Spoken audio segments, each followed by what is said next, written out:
I was doing simulate universe.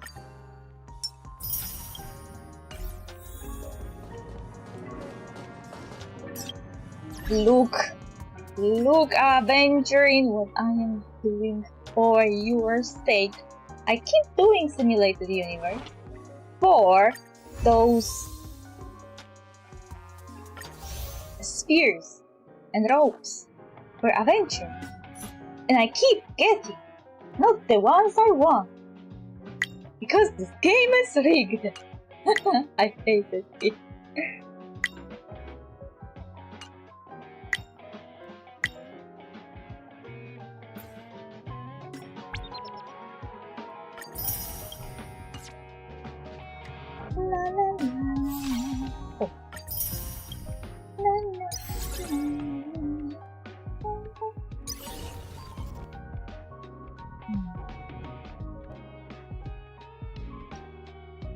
Okay, I was supposed to catch up with quests, but it looks like there are some events that are close to ending.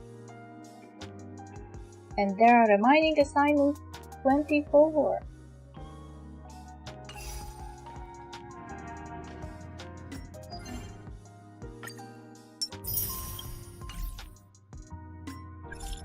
Oh, and there are so many messages.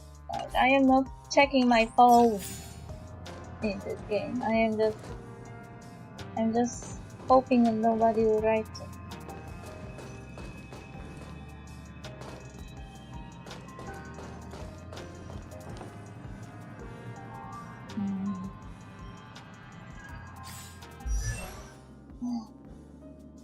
Okay.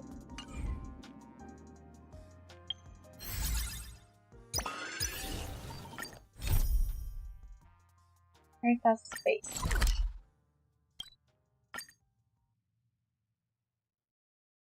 Oh, that's good.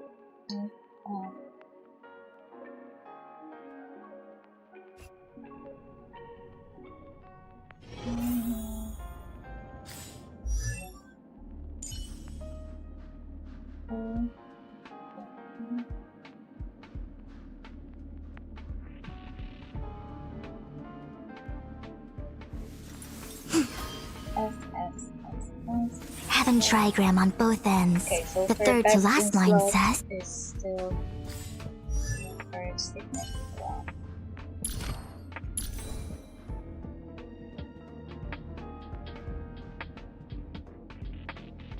Hey, she's supposed to use broken kill too. I didn't know that. No. Wait, maybe I had some broken kill for it. Broken kill. Okay. A rope? No, sphere needs to be HP. HP first.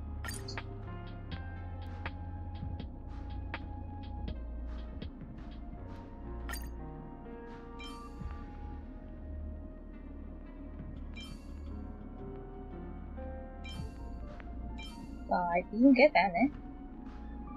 About the rope, it should be HP or energy.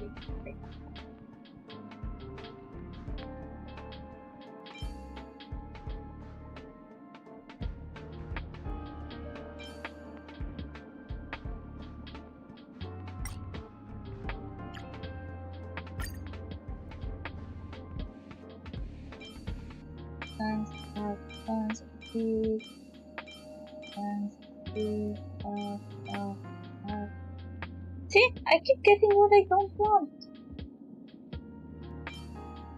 I got one for everything. It depends.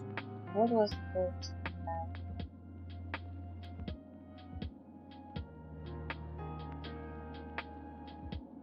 Oh god.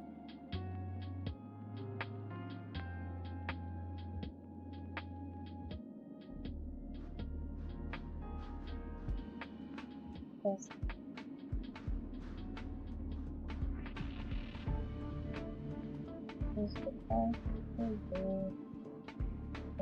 Here I'm just supposed to have spear that is either defense or imaginary damage, which I didn't get. But I keep getting all the other damage, but not the one I want.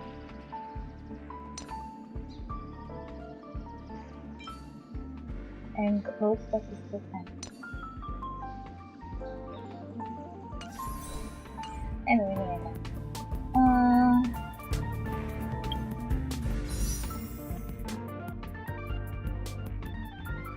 I need to hoard a bit of wishes, so I would have 4 plus 1. I don't even know what Robin is doing. And I don't have the stuff to spare. I have to have at least one banner different between doing, because otherwise I won't be able to amass enough Stella to use. I hear you're looking for me. Yes, this is all rather confounding and one of the IPC's top secrets, not even when Shichi dared spread the word. He's asked me to find you in private and to keep things quiet. So with this business, when Shichi said that none of the researchers aboard the space station can hold a candle to you, be it your connections, your skills, or your character. You're the top candidate for all of them, so he asked me to call you over. So what exactly is going on? Are you sure it's okay to leak secrets just like this? Put simply, every man and his dog out there have issued assignments, and they're a great way to make some money. When Shichi thinks you would be suitable and wants to do an internal recommendation for you to the IPC. Actually, there is this Interstellar cowboy called Foothill who has recently done a few big jobs and really caused a lot of trouble. Even got one over on our space station. I heard Madame Herta and a few of the departments commissioned the IPC to develop some product, but these items were robbed while being transported. Now their whereabouts are unknown and everyone has to redo all their work. The IPC are in a pickle too. They're preparing a wanted bounty on this guy, and lots of other people are throwing out all kinds of bounties and offers to try and hunt him down too. The more chaotic a situation is, the more money we stand to make from it. That's what Wen Shichi said verbatim. He told me that good news should be shared in the first instance with good friends, and so he called you over. So what should I do then? Hang on! I've already passed on your info to the IPC. Wait, I just realized that I forgot to copy the title to the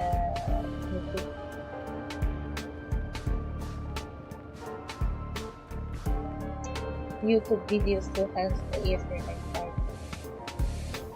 Copy paste. Save. Now it should still be. Hang on, I've already passed on your info to the IPC. Today's special assignment was issued by the IPC, so we have to wait for them to verify your identity. Oh, Talia, you're incredible. They approved it in a heartbeat. Good specific details have been sent to you, and you can do it however you see fit. Remember, you can definitely turn a profit on it, but you need to be very careful. I hear that cowboy can just be a calling call. What? So this kind of sending people out kind of thing.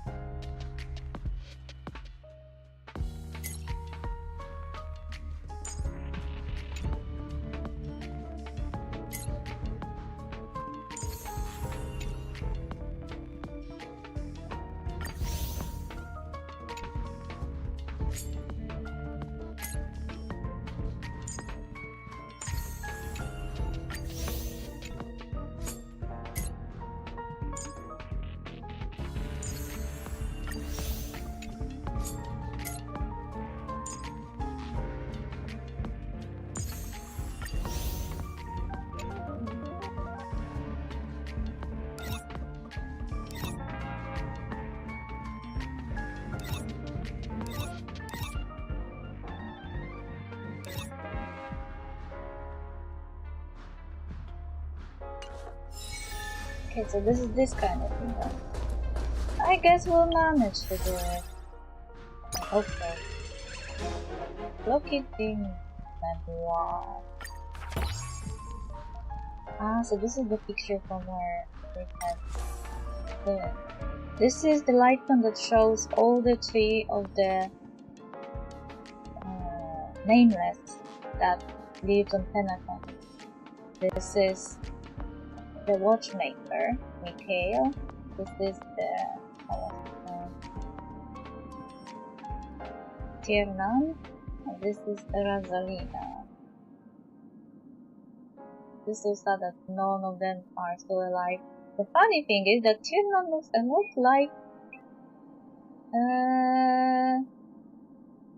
like the barman we all know.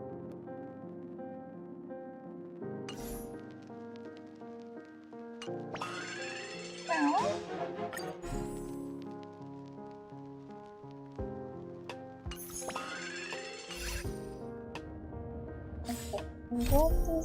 what missions should we do to complete the story that we finished with? In our time.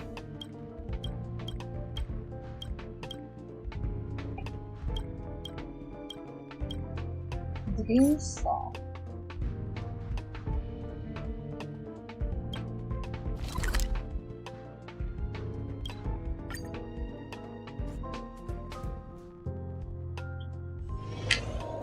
Haven of memories. Every touch, every moment is like a thorned rose.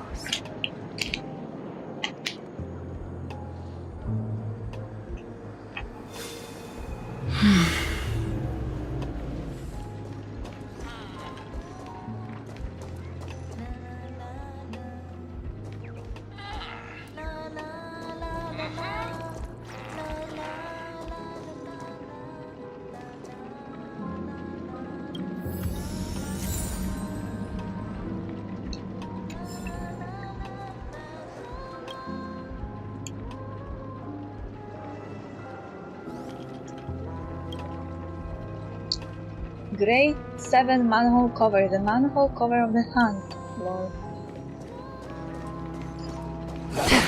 I'm just a wallflower. Ah, here's one. You and the blue bird stare at each other, but it doesn't look like it's going to speak anytime soon. Who are you? Bah, another pumpkin who has never seen Flocky before. Obviously, I'm Origami Bird. You can call me Dr. Blues.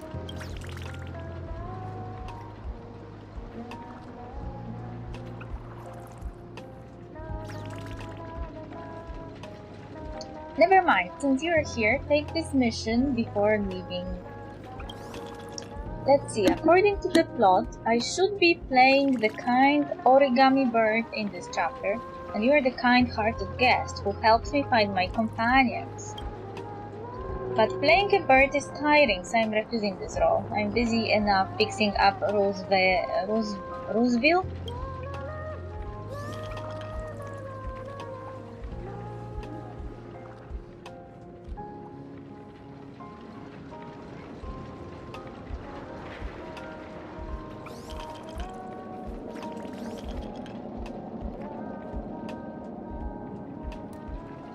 Anyway, I will give you your just rewards as long as you get enough bird back. You got that? You should get going if you have. About Mikhail.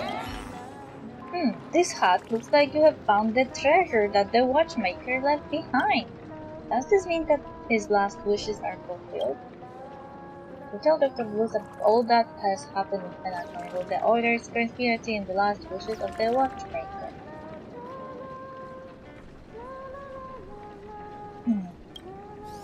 This watchmaker sure is a stubborn one, planning such a gigantic plot and betting it all on someone else.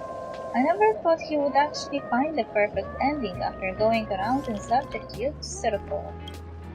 Alright, now the watchmaker's wishes have been fulfilled. A drunken hound can also probably retire with honor.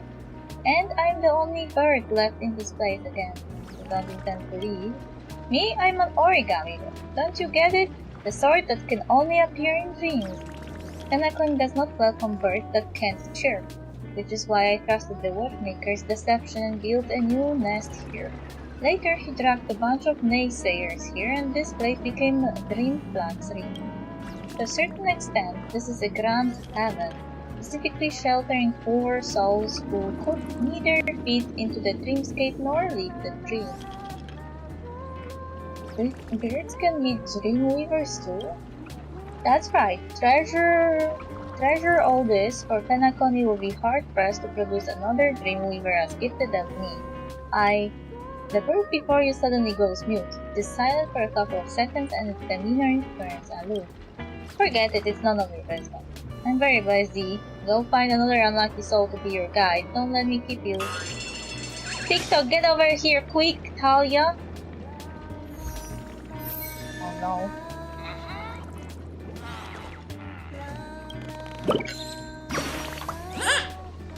Cheer, what are you doing? I was so engrossed. Even though this show can compare to Miss Note's performance, it's not bad at all. Cheer, what do you like to watch? It's a pity there is none of Brother Hanu's bomb show here, Cheer. Goodbye, before we part, allow me to perform for you a legendary show, a live bird transformation, Cheer.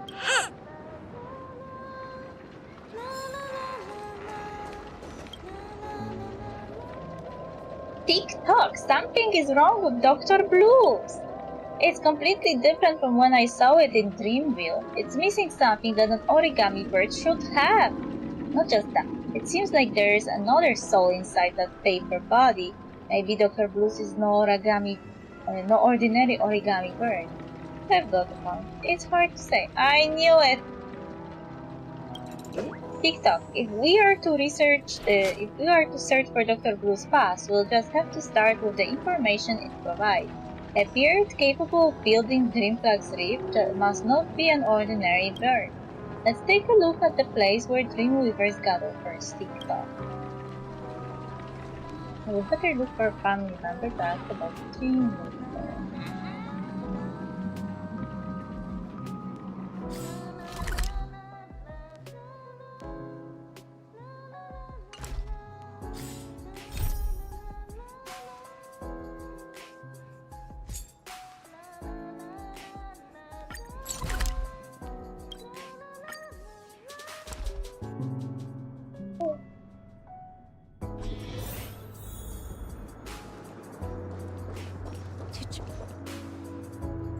No time to relax, not even in a dreamscape. There are always students who forget what they learned in Paperfold Academy after graduating. Dream weaving is based on architecture as its technical foundation, so safety and practicality are the utmost concern. You should look at those new plans again. They completely defy the principles of architectural design. Haha, I understand your frustration, Professor, but we should also respect the Dreamweaver's freedom of expression. Please refrain from being dismissive, esteemed head. This concerns the cornerstone of future dreamweaving education. Of course I will reconsider, but we appear to have other guests today. I'll be sure to remind you, but the current generation of dreamweavers is always more lacking than the last. Asika sighs and then turns and leaves. Good evening, Miss Dream Chaser. How can I help you?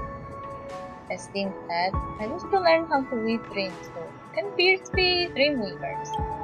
Birds? Haha, you mean the cartoons that the watchmaker created? Isn't a bad metaphor at all. The dreamweavers in the dreamscape are really all birds, our nightingale symbol. Is it not a bird that sings at night?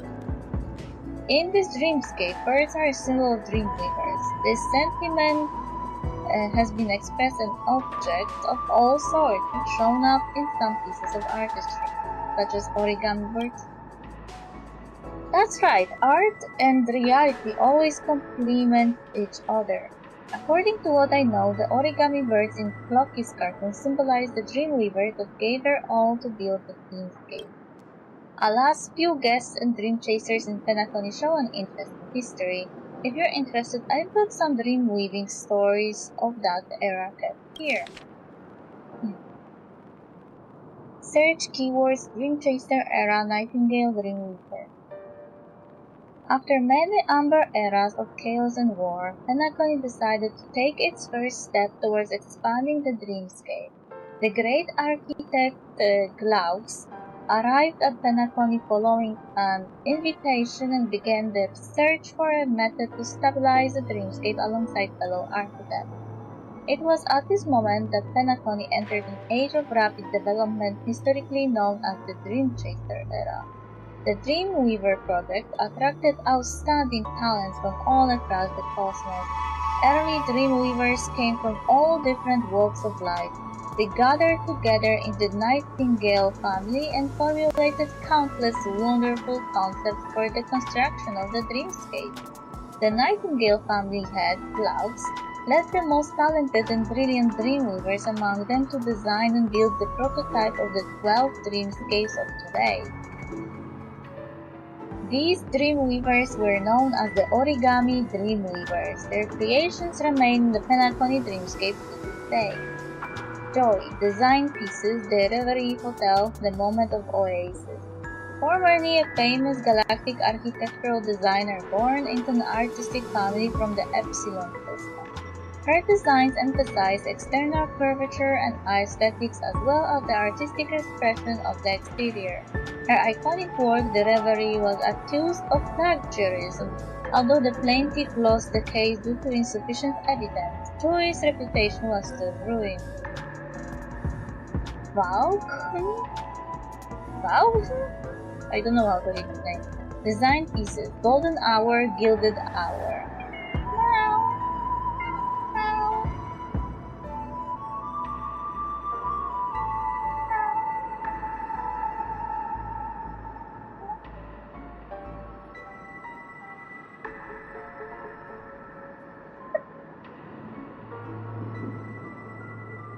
Originally a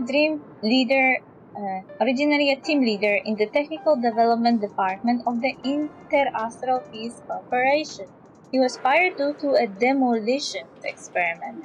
Later, he joined the Nightingale family. This mad inventor is known for his eccentric inventions, with his most notable being the destructive Bang Bird, dreamscape exploration equipment, which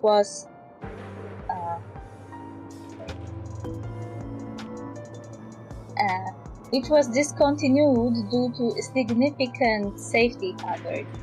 Barlow designed pieces The Moment of Stars, The Moment of Serenity. Formerly a civilian architect who became a dreamweaver of the Nightingale family upon Glauc's invitation. His creations are not constrained by the original shape of the building and do not compromise safety while retaining supreme creativity. Later, his true identity was revealed to be an inmate of the Frontier Prison, involved in a construction accident. He was detained in the Moment of Serenity by the Bloodhound family. Fisher designed pieces The Moment of Daybreak, The Moment of Soul. Originally a member of the Intelligentsia Guild, he came to Penacony alongside Professor Glaucs, and later became the Nightingale family head and director of the Paperfold Academy School of Dreamweavers. During his appointment, he spared no effort in constructing the 12 Hours dreamscape and promoted various laws and regulations to protect the work rights of Dreamweavers. Unfortunately, he was struck down by a sudden illness in his office at Paperfold Academy.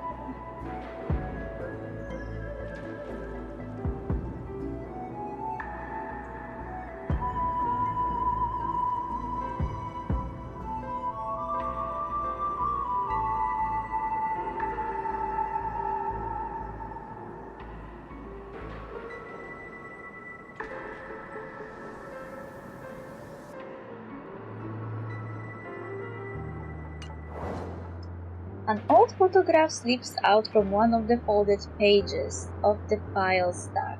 It looks dated, with 4 young figures printed on its faded yellow background.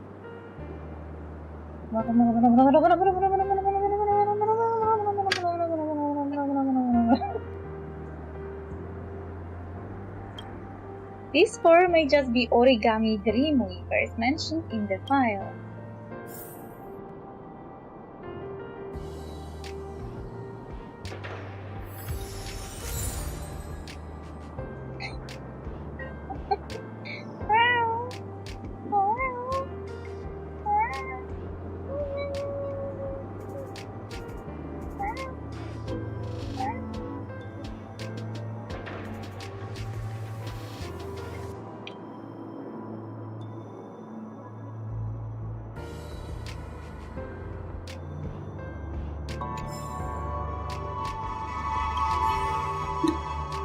Found the info you wanted?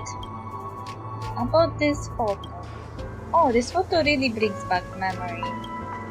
It once belonged to origami dreamweaver Fisher, who was also my mentor. In his later years, he led us Piperfold Academy students in compiling a family history of the Nightingale. This photo could have been from that time. About the origami dreamweavers. They were students of the first dreamweaver, Professor Clouds, and legendary dreamweavers who created the 12 hours. What you witness in each dreamscape is their legacy. Alas, it's a shame that this dreamscape only has their works engraved but left their names long forgotten. About the Dream Chaser era. That was a time when countless dreams sprouted. Mr. Fisher once told me of that age. During that time, Penacony had only just completed the dreamscape development. The lineages weren't completely given unto the harmonism race yet, and countless opportunities buried in dreams were waiting to be unearthed, resulting in numerous dream chasers gathering like moths to flame, thirsting for fortune and success.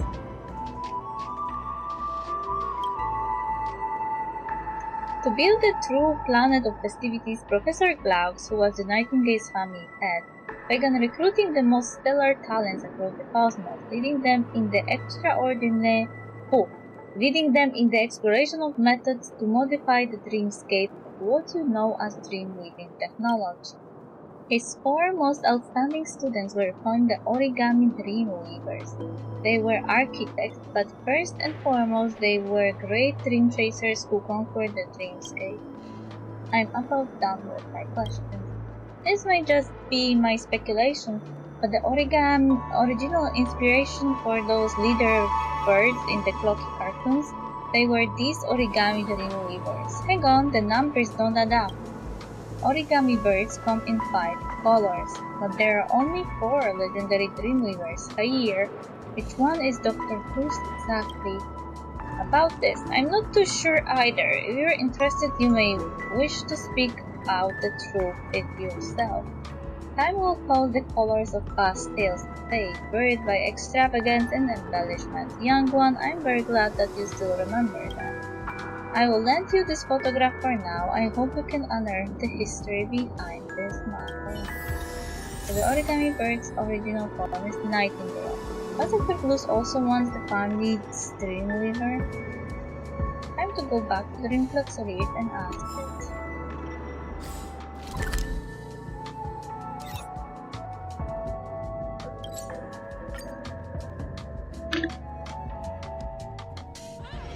This haven of memories.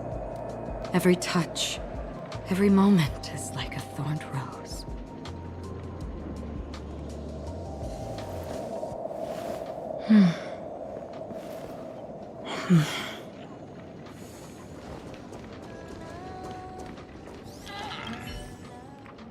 What is it now? I'm super busy. Well, spit it out. There's something I would like to ask you. I told you I'm super busy. How can I help you? Be quick about it. You are a Nightingale Dreamweaver? Who I am is none of your business.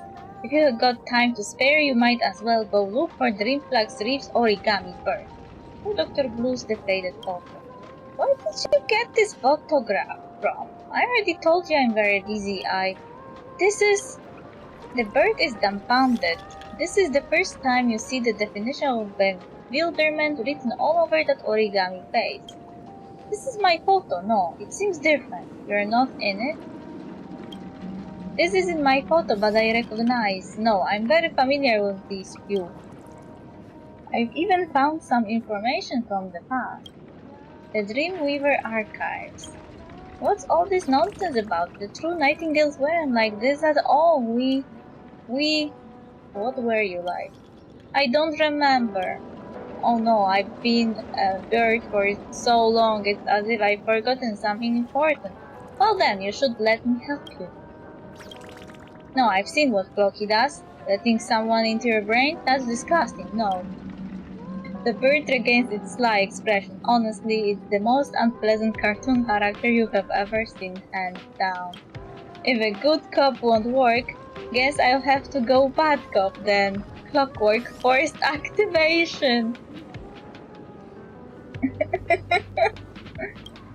Wait, hey, what are you doing? Unlike the emo that I am evil. Lexi, Mommy is evil. Mommy went lazy in.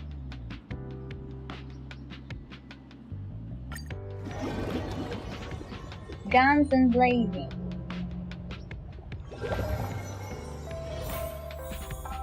See Dr. Blue's inner world? Those origami birds are unpaired.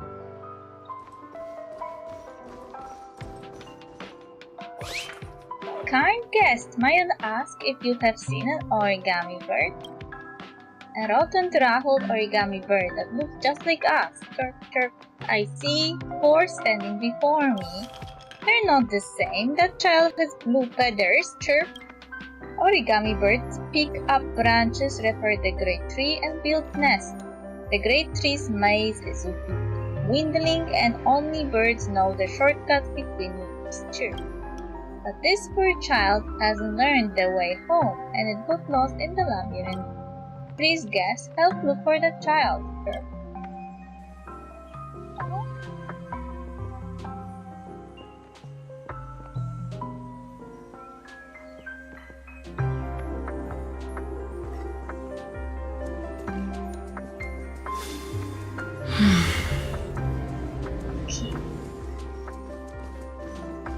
Lady Vermilion.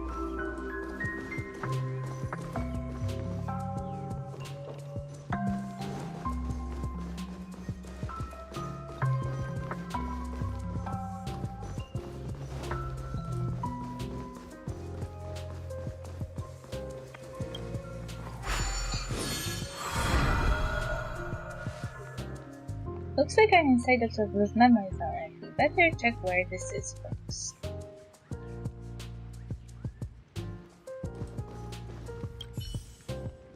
A glossy new Dream Chaser bulletin is placed on the desk with the following header printed: Use left. 2151 Amber Era. The long-prepared dream weaving project has officially launched. The 12 dreamscapes are slated to be completed within this Amber Era. Currently, Phase 1 of the Reverie Hotel's construction has commenced. The Nightingale family is fully responsible for this project. According to negotiations, their head, Clouds, has expressed no intention to join the family, but is willing to support the dreamscape development plan that the family has suggested. Currently, the Nightingales have also extended an invitation to the universe to welcome the architects and memorial scholars of the cosmos to build this world of dreams together.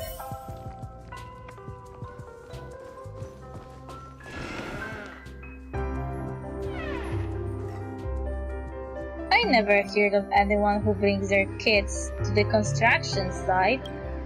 Designing a structure, studying how to work with this finicky memoria, and being hunted by inferior monsters. Work on the Reverie has finally started, only to have this child impeding our progress once again. Tell the professor I'm done. I'm done! Oh, Mr. Bond. Please be realistic, your name is still blacklisted by the IPC. Apart from the professor, no one in the universe will hire you. Furthermore, it's not like that child wants to be in this dreamscape of his own accord. So please be more understanding. Also, isn't he super cute? Just because he's young? How is that fair? I am a child too. Just because you're in dream Doesn't mean you can split delusions, Mr. Bond. You're the oldest among us. From what I know, that child was a wandering industrial refugee before he came to the Nightingale family. He had no kin, no family, and was never raised properly, much less how to interact with people. Someone probably wanted to say he was never taught properly, and then because this sentence is hinting at that structure, but then someone changed the wording and now this sentence doesn't. Perhaps he saw Mr. Vaughn as someone of his age and was expressing affection but inappropriately. For me to forgive, he would have to personally apologize to my Vaughn-free gourmet refinement machine. Shouldn't a sorry at least be in order when a mistake is made? Little Dreamweaver, you be the judge. Is that fair or not? Maybe there's something he can't tell us. Bah, why are you all taking his side? Ha ha, Mr. Vaughn certainly acts like he is on the same age as the child. But this child likes hiding after making a mistake. Where could he have gone this time? Young lady, I would have to trouble you to help look for him. He ran off in the other direction of the corridor. Go look there first.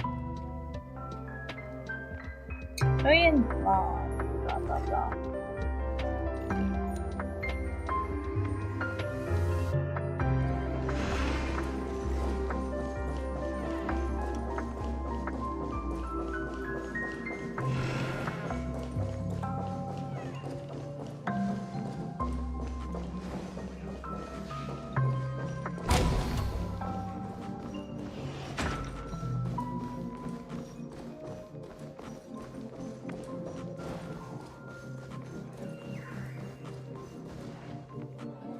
He probably ran in there and hid. That brat, he locked the door.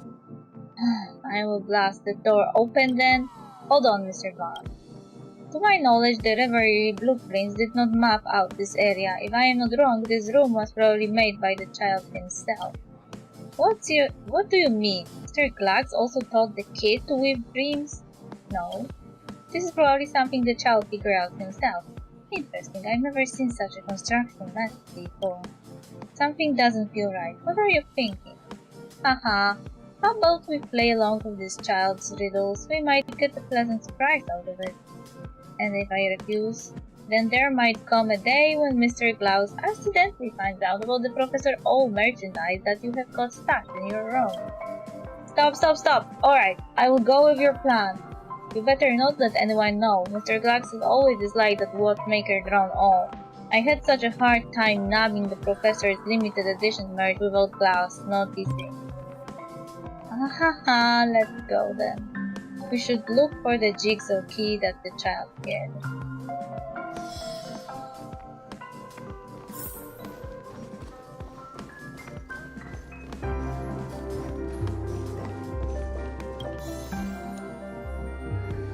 My Von Free, I finally managed to get the hang of making snacks in a dream too. But the antiquated bunch claimed this was something explosive. It just looks a bit odd is all. They don't even dare try a bite of the snacks Von Free made. Wake up. Even if that child wasn't causing a fuss, no one would dare to eat anything you made. The last person who was that brave is still lying in the clinic. Lord.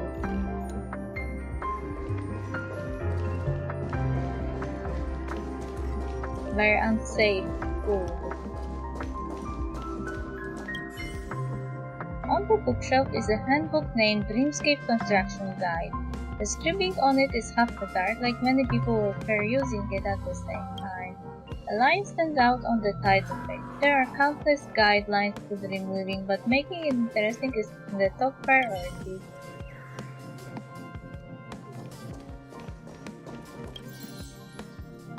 The Reverie's construction just started. I hope he doesn't barge into anything dangerous. Only that fool Barlow would knowingly do something bad. This kid wouldn't be that stupid, right? Hard to say. Most Dreamweavers working under Master aren't completely sane. Who would want to work in such a dangerous place if they didn't have a screw loose? With heads buried in architectural drafts, working deep in the dream, and even subjected to accusation of slander. Lady Joy, your design for the Reverie Hotel looks highly similar to a certain building in Epsilon. Do you have an explanation for this? Shh! Just listening to this tribe makes me want to puke. You can tolerate this? It's just some chatter. You get used to it after a while. It's nothing major. But it's only in a dream that our supposedly harebrained concepts can be realized. Mr. Vaughn, didn't you come for this very reason too? Haha, you're right. I mean, neither of us is anywhere close to normal.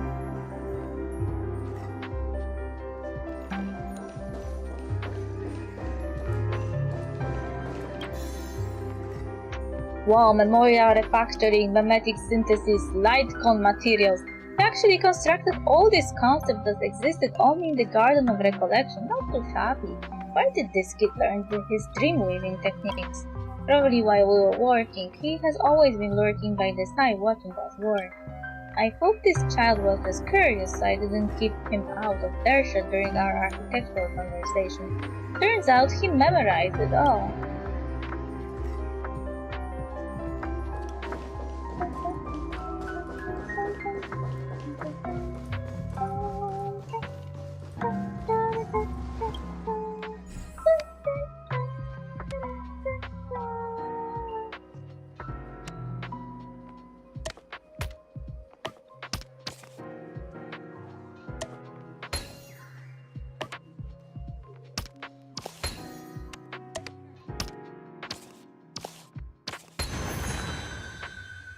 Maybe this child is more capable than we thought.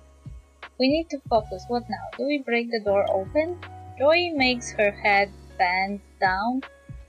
Joy shakes her head, bends down, and softly knocks on the door. A rustling can be heard from behind it. The craftsmanship is amateur, but the space and structure are stable. You made an outstanding shelter. Child, where did you learn these dream-weaving skills? What, are you going to arrest me again? No, I'm here because Professor Clarks extended an invitation to you to officially join the Nightingale family as a dreamweaver. You're sharp, familiar with the dreamscape, and possess a talent for building dreamscapes. The professor would never refuse such a prodigy. Why? I don't understand. I did something wrong. I believe Mr. Vaughn just wants an apology, right? The translucent dream bubble coalesces on Joy's fingertip. It turns into the shape of a bird and flies through the door. Gasps can be heard from the other end. Look, dreamweaving is similar to poetry or songwriting, analyzing the present structure, then reconstructing it to create an elegant and exquisite masterpiece. Our proficiency lies in reshaping chaos into other forms. To you, this must be an orderless, reasonless place. But one day, this place will become a real dream toy. I promise you in the name of the Nightingales. Don't worry about making a decision now. Consider it carefully. I haven't properly introduced myself. I'm Joy, a dreamweaver, scholar of the Nightingale family, and the chief designer of the Reverie Hotel. I'm the greatest inventor in the cosmos, a once-in-a-millennial architectural genius. You may call me Sir Vaughn. Joy, Vaughn, I've got it. There are many in the Nightingale family who are dream chasers, rallied together over common passion, and we hope that we will become your family. What's your name, child? Orla, my name. Just call me Orla.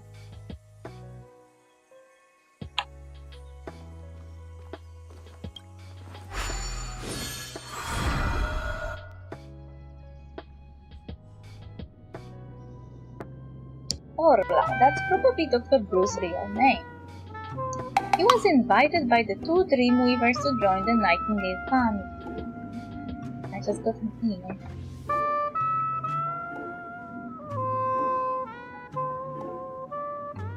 But it was just a random email.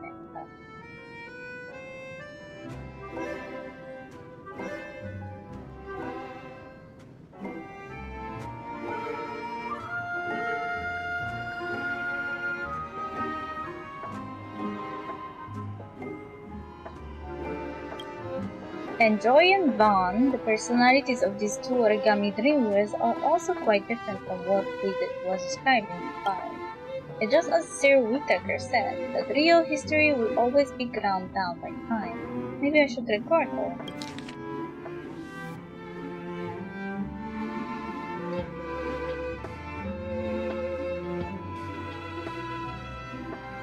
The true designer of Reverie and also a gentle dream-weaving scholar who sought dream-weaving talents for the Nightingale family, passed away after being assaulted by memories while meanwhile exploring the dreamscape in the wilderness. How do I even know this? We didn't even live through this. We didn't see it. A proud and brilliant inventor, a fervent fan of Professor Gloves. His cutting-edge creations may not be the most practical, but they are definitely flashy enough. He went missing during dream-weaving-related research and development experiments, and his whereabouts remain unknown.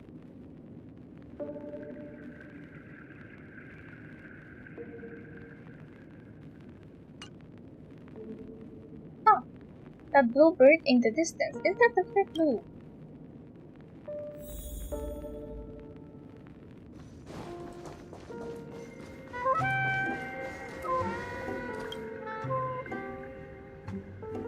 I finally found you. I remember now, Orla is my real name. Later I went to the Nightingales and the Dreamweavers took me in. Taught me everything and brought me along with them to build the dreamscape. And I had the world's best family. The gentle Joy, the eccentric Vaughn, and Barlow and Fisher. They taught me everything about dreamweaving. I saw that too. They are quite different from how they were recorded in history. History only wrote their names but not their true selves. Why? I recall that we had another promise moment. I waited for them at Dreamplex Reef to fulfill that promise, but no one ever came. I must take a look what exactly happened in the past.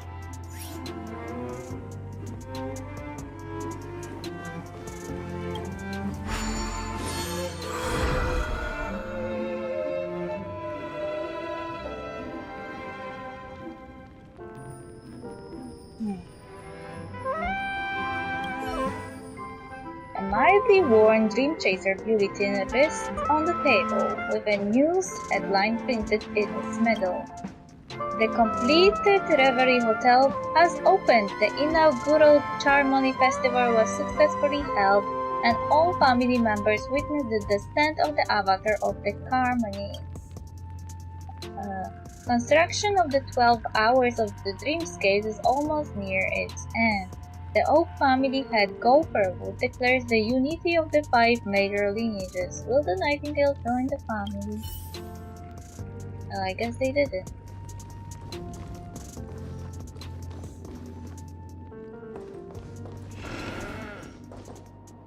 Over there, don't let them get away.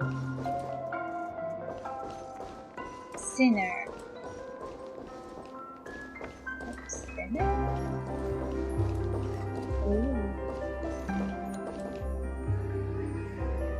Dreamweaver Barlow, the Bloodhounds have found proof of your crimes, consorting with stowaways, stealing family secrets, and threatening Pennacon's peace.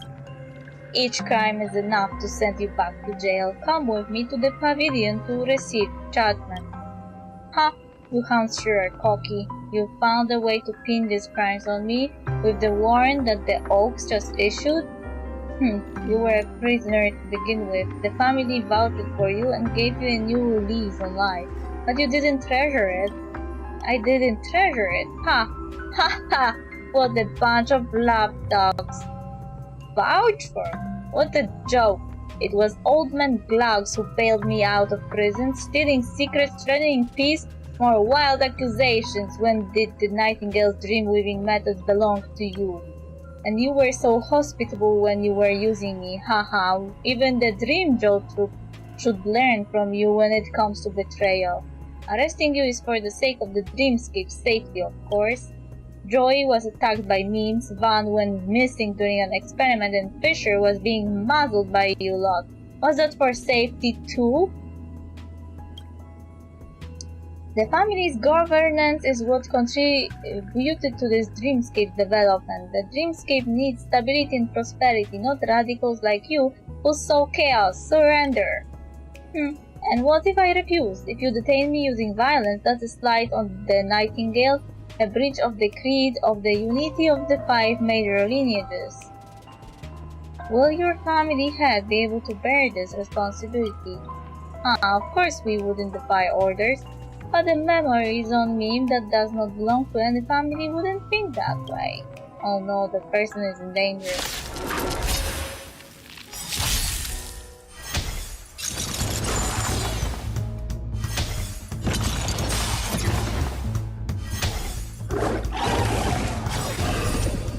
Perhaps you still... Humanity never conceals its desire to control the heavens, and I'm no exception. Let's settle this. The dead return! You won't get away. Ill fate descends!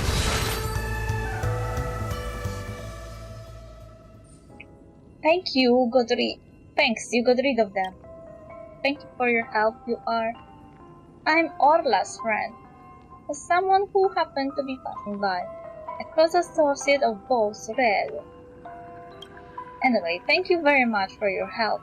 The Nightingales have always been an eyesore to them, but I never thought they would actually try anything here. Pretty sure being summoned to Dewlight Pavilion probably also spells misfortune. Orla and I are the only dreamweavers in this dream domain. But Orla is still young and shouldn't be confronted with such danger. I will extract those memes. Will you lend me a hand? No problem. Thank you, kind stranger. We must hurry. Barlow wants to protect Orla, but he's not going to last.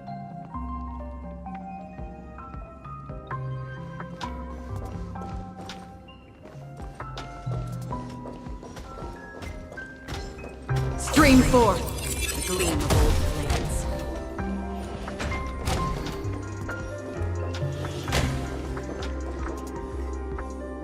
The man is trying his best to withstand the pain from the wound, but his face is obviously slowing down. Do you need help? I'm fine, we have to step up at a crucial moment. Orla, I hope he's alright. I ran over as soon as I heard you were in danger. He's always been the rash sort. Orla is the youngest among us, but the sharpest. The shelter he has crafted gets better with time. So long as he remains hidden, none can break his creation. But he's still just a child and should not be subjected to this mess. Let's hurry up, we have to lead our pursuers away.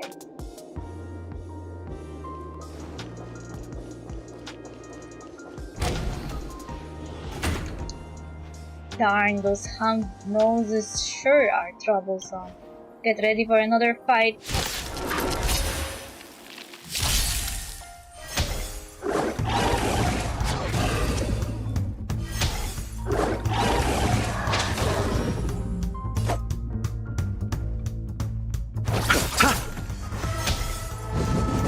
You've got a lot of nerve. How familiar. Bloom. Much obliged. Destiny isn't chosen. Ill fate descends! In still waters of oblivion. You won't get away. I weep for the departed. It too shall fall.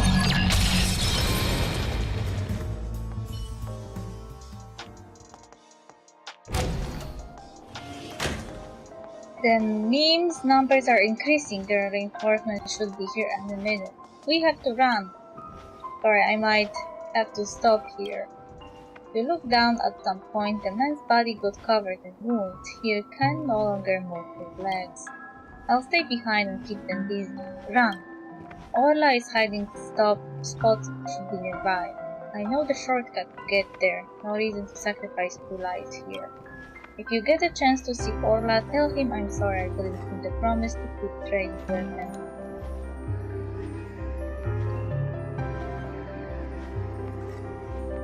I would deliver the message.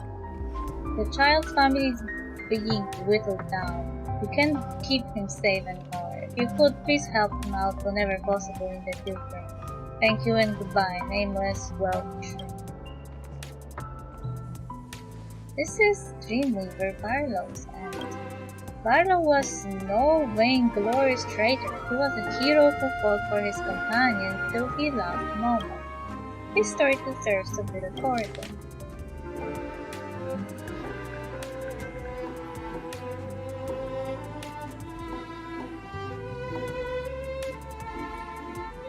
Through a fair trial presided over by the Oak family, his past crimes were exposed and he was arrested by the Blackham family.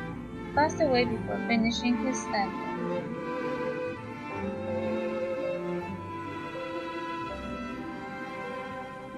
Wait, what?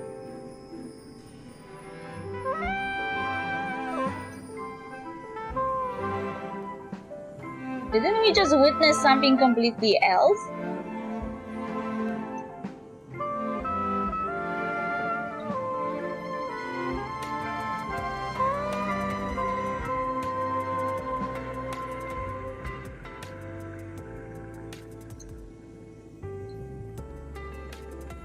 He was accused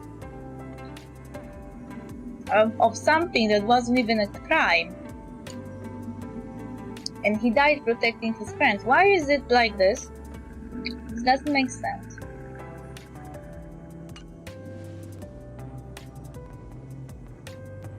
I wonder how this resistance ended. Maybe I can find the true ending in Orla's memory. Why were you lying?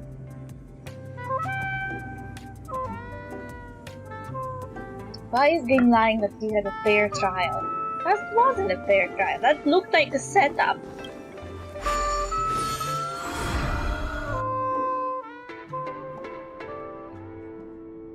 Mr. Fisher, look, I know the reason behind this trip, but Orla says he doesn't want to see you. He's probably not going to show up in person. I brought you here, but how this goes is up to you now. And no matter what, this place is still a concealed secret location. I hope you won't reveal it to outsiders. What about you? I came here to bring all the Dreamweavers back to the Nightingales. Will you come with me? Nightingale, such a nostalgic name. But my body cannot withstand much more mishap, Mr. Fisher. I'm old, and I should be retired. My apologies. There is nothing to be sorry for. It's not your fault. Go, keep forging ahead. The one you wish to find is waiting for you there.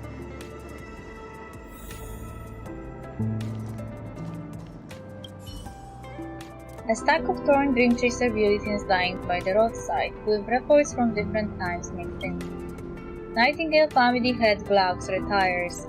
Will the unity of the 5 major lineages be inevitable? Penacony Paperfold Academy has officially completed reconstruction. Former Nightingale family head Glaucus becomes first principal, then opens Dreamweaver Academy to create more outstanding Dreamweavers. Construction of the 12 hours in the Dreamscape is almost complete, and the prolonged Dreamweaver project is a success. The author believes that this will be Penacony's finest age, the grand age of Dream.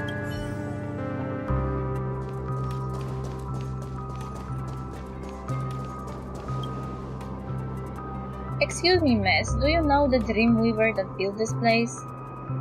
I do. My name is Fisher. I'm the current head of the Nightingale family. I'm looking for a family member named Orla. I've heard he has been about this area lately. Perhaps the Dreamweaver who built this place may know his whereabouts. Orla is the creator of this place. This is shocking. The kid that used to be such a troublemaker has already built something of some scale. I digress. It seems like Orla is indeed nearby. I wish to meet with him. Could I trouble you to show me the way?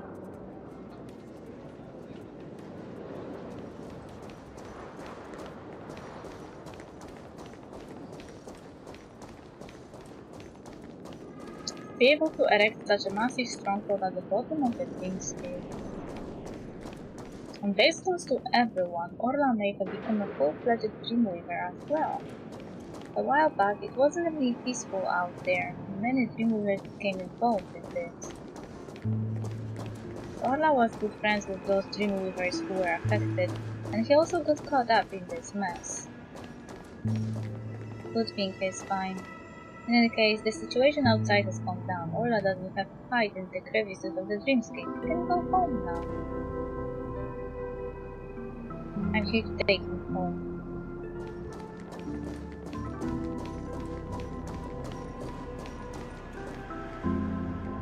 Orla? The blue origami bird is as quiet as a doll. Finally. This is the Clock Studios theme park, the merchandise though. You really don't want to see me. Never mind, the doll is fine. If you're behind the doll, please stay and hear me out. The negotiations are over. They won't implicate other Dreamweavers, nor will they be pursuing all grievances. The chaos is over. Come on, let's go back for me. The family doesn't budge so easily. What did you offer them? Nightingale. They want the entire Nightingale, and I agreed. From now on, the Dreamweavers will be managed by the family, but we have kept the Piperfold Academy. In the future, all the Dreamweavers will be able to study there, and will be able to protect our members better. I don't understand. You made Professor Cloud's efforts and everyone's defiance totally meaningless. My child, not everyone is as brave as Barlow and the rest. We have no right to force everyone to master that kind of courage. Yes, we understand the intent of the Nightingales. We can sacrifice ourselves, but what about the other Nightingales? Most of them are just normal people who love weaving dreams. Whether or not they belong to the family, their dreams will not be erased. We can't make everyone pay the price for our selfishness. I need to think of a way to make the majority happy because I'm the family head. This is what Professor Glax instructed before handing me this responsibility. Every single Dreamweaver is precious. We cannot afford any more losses. Coward. You're right, but this is the only way for the Nightingales not to disappear. And the nest we built will remain in the dreams forever. I'm sorry, this is the best ending I could come up with. The origami bird stopped speaking as if it were a doll again. Joy once said that weaving dreams is like writing a poem within a dream, turning this desolate wasteland into dream joy, into a home that brings happiness to all. I will continue this work. There aren't any fruits of labor yet, but one day the poem of dream weaving will come to fruition. By then, I hope you will be willing to come.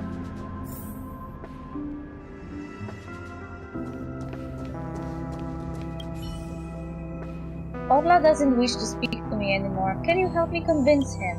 Please pass this photo to him. As long as he's willing to return, the Nightingales will always be his home.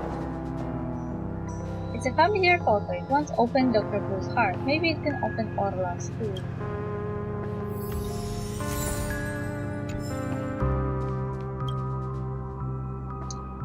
The blue origami bird is as quiet as a doll. It refuses to speak again. Fisher asked me to pass you this photo. The bird's feathers ruffle slightly, but ultimately it does not accept the photo. I remember now. The Dreamweaver lost the last of his family, so he built a shelter at the bottom of Penacony and is hiding there. He hides at the bottom of the dreamscape, yet his gaze is fixed upon the heavens above. He scorns Fisher's proclamations, yet he yearns for the day when Fisher's words come to fruition. A long time passed. His body was unable to withstand the test of time, so that compulsive liar of a hound made a new body for him, a sky-blue origami bird that the watchmaker painted as a portrait for the Dreamweaver. This is Dr. Blue's. However, the prolonged wait has taken its toll. His mind and memories can no longer endure the wait. Mr. Fisher is just a huge liar. He has never been back, and neither has anyone else. The watchmaker and Gallagher both waited for their own perfect ending. Look at Penacony now, bustling, beautiful, bright, exactly what Joy promised me. For those who don't agree with this beauty, I offer the Dream Flag's Reef as their sanctuary. No one will ever feel deserted in dreams. The origami Dreamweavers have fulfilled their promise, but I cannot accept Dreamscape without them. There is no reason for me to hold on. It's time for me to embrace my imperfect end. We still have other origami birds. Those birds are just the unintentional creations of the watchmaker. That guy's always doing weird stuff like this. But I understand him. Penacony has forgotten its past. But even if just a little bit, this world ought to preserve a fragment of its past. I fear for the day when I too shall begin to forget those cherished moments. In the end, I'm still the most timid and naive one. Everyone has a dream to build, but I only want to nest for the bird. If Penacony is a land of dreams, then even if it's just one, I yearn for this land and tree of dreams to heed my plea. Let me return to the nest. Orla? What are you doing here? I've been waiting for you. Haha, are you shocked?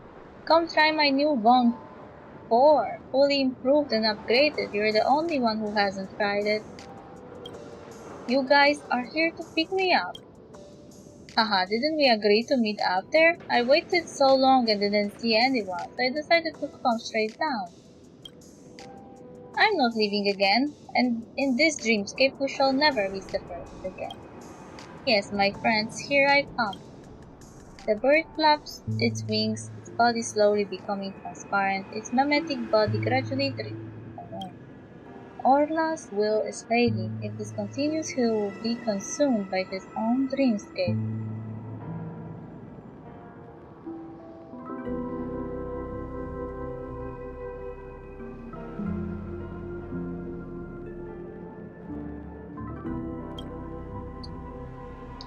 Don't be controlled by the dreamscape, that's just the shadow of the past. Yes, I know, you knew. Thoughts and emotions can materialize in the memory zone. That's the foundation of dream weaving. Even though I know this is just a dream, I don't want to wake up. I haven't seen their faces for so long. Dreamers are unable to enter dreams again. I've almost forgotten their faces. Perhaps being trapped deep in a dream is the perfect ending for me. A few legendary dreamweavers of the past stand in the distance, guiding Orla towards Dreamjoy. That's all the more reason for you to wake up. Because it's precious, it should not be replaced by something false. You need to bring their stories back, recount these stories to Penacony, and let everyone know exactly who built this dream droid. I know you have already recorded their story. It's enough to have you bring back the truth that time did not manage to preserve. But there still needs to be an overseer. If you're not there, then I'm gonna start spewing nonsense. Don't blame me for spreading nonsense. Dreamweaver Orla cries because he's afraid of getting punched. And he did it more than once. You smooth-talking nameless, you're exactly like the watchmaker. Do you want me to keep going? Fine, you win. Since Fisher upheld his promise, then as agreed, I should go back to see how things are once in a while. The Dreamscape's owner has made his choice. He takes one last look at his past companions and turns to move towards you. I've stayed here long enough. Come on, it's time to go. This time, I won't forget. Was it a good choice? Or a bad choice? This haven of memories. Every touch, every moment is like a thorned rose. What is it now? I'm super busy. Well, spit it out. Hey, Orla. Orla? I heard you the first time. This name feels weird coming out of your mouth. Call me Dr. Blues. Anyway, the truth was found and the dream was broken. Happy now? Feels like it needs something more. Thank you, and don't do it again. This old bird can take it. Forget it, let's leave it be. The bird looks up at the starry sky. The lights from the 12 dreamscapes link up to form Dreamflux Reef's starry sky. Fisher didn't lie to me. He really turned this place into a poem. Do you want to go up and take a look? Maybe next time. Thanks to a certain nameless, I just had a huge dream. I'll have to take a break. No matter what, it was great to be able to see them again. Thank you, Talia. You're welcome. Chirp, chirp, chirp, found it! Familiar chirping sound comes from the starry sky above. Poor chubby birds. The sand. Naughty little blues, we finally found you, chirp! Haha, you weren't coming, so yours truly had to personally come down to the great tree below. No need to thank me, chirp. Wait, hang on. Normally, other origami birds shouldn't know the location of Dreamflag's reef. But don't underestimate the greed of an origami bird, chirp. Chirp, chirp, chirp, so the sky seen from below is beautiful too. That's right, chirp. Dr. Blues misses you all too, chirp. Hey, there's no need for you to talk. Now that we are finally together, we should record this occasion, chirp. This way Dr. Blues can always see our faces, chirp. Okay, kind guest. Could you help us take a group photo? No problem. The four origami birds surround the bluebird. You can feel Dr. Blue's bewilderment and the faint smile he struggles to suppress, yet can't entirely conceal. The fake birds aren't Dr. Blue's real family, but press the shutter. Who says this doesn't count as some sort of perfect ending?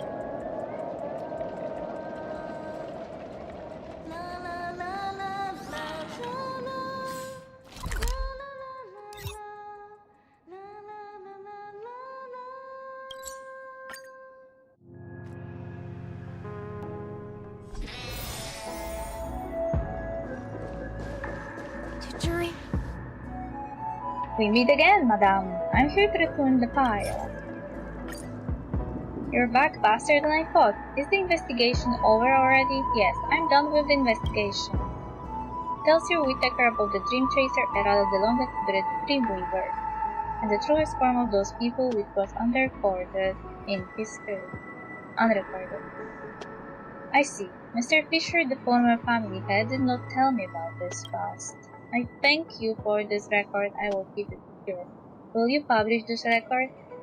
I would really like to say yes, but alas, my political stance requires that I be prudent about my actions. I may not be able to publicize the parts that affect the family's stability, but I promise that the Dreamscape will remember the names of those Dreamweavers.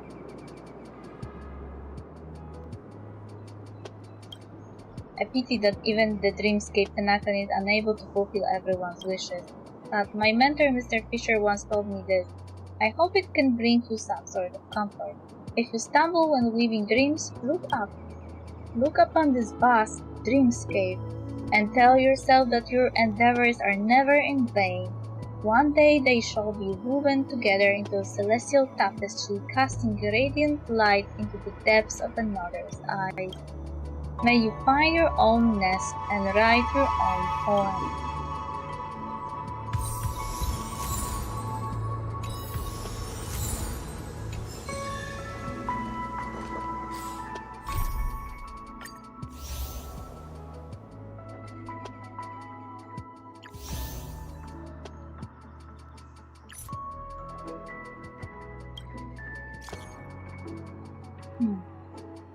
Heidi, oh Miss Talia, my dearest festive superstar, how have you been recently? Your performance at the venue was so spectacular, it broke our festival's viewership record that endured for half an Amber era. As a token of our admiration, we have prepared a special gift for you. Unfortunately, this gift just caused an incident and we really need your help. Do you have time to come along? I will come right along.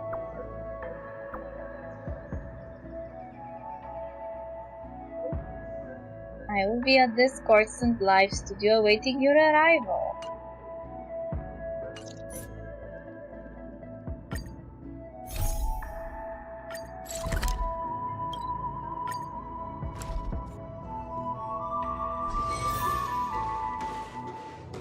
Dear guests, this year's festivity auditions have ended. Miss Talia, you have finally arrived. What happened? Here's what happened. To recreate your heroic performance in the competition, we have asked the cosmically renowned artist to make a film dedicated to your name. Just like a dream bubble, this film stores the memories related to the Sports Festival, but during the review process, a staff member got lost in the film. Oh no, Spooky, is this a prank? Seriously, right? You lot didn't ask my consent first for all this. I did write so many shenanigans in Dream. This film is dedicated to you. Perhaps only you can save that staff member. That film tape is on the sofa. Oh, our heroic festive superstar. We are all counting on you.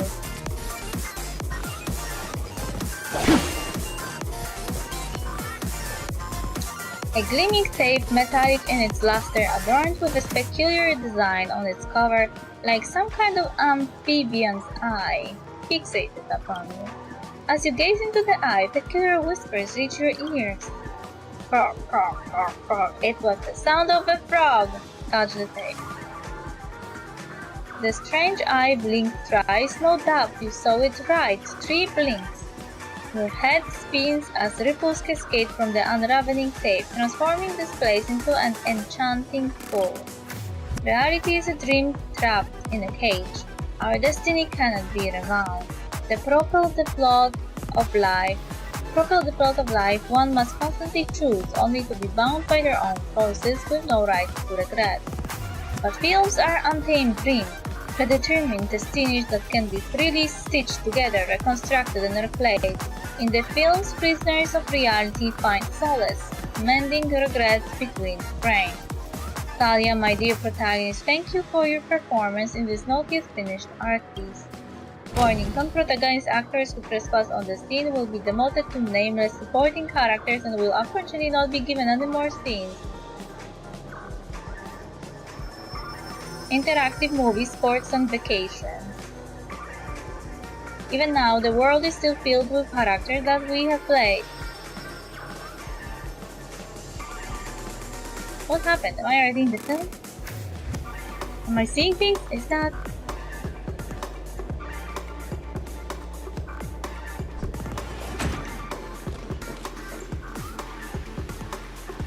Talia, where were you just now? Time is of the essence, please don't just run about. Are you ready, Firefly? So this is a memory film. Memory? What do you mean? How is not the time to reminisce about past? Get yourself together, we need to pass the festivity auditions and enter the Panaconi Grand Theater as soon as possible. The challenge ahead must be tough. Let's replenish our energy at the food stall and set on.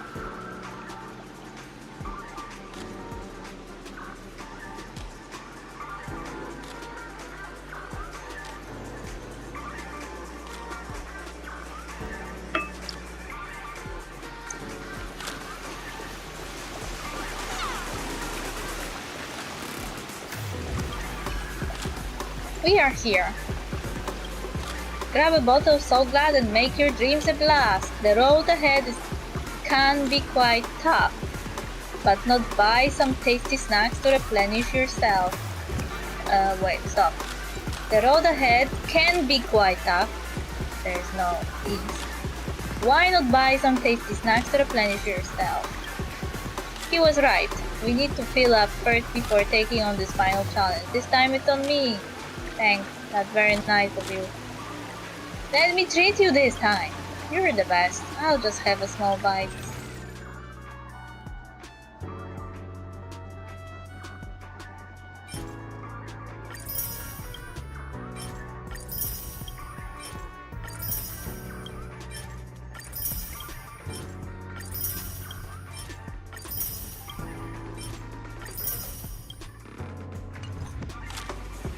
So much. This is simply amazing. I'm sorry, you must have spent a fortune on this. Just a token of my appreciation.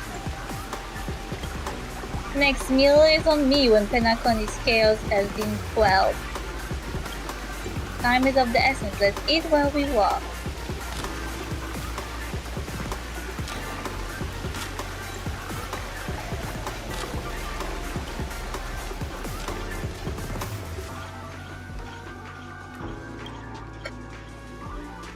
Welcome to the first stage of Soul Glad Enterprises Sportsman Festival Dreamplay Fantasia. In this stage you can choose between two challenges, the School of Acting or School of Action.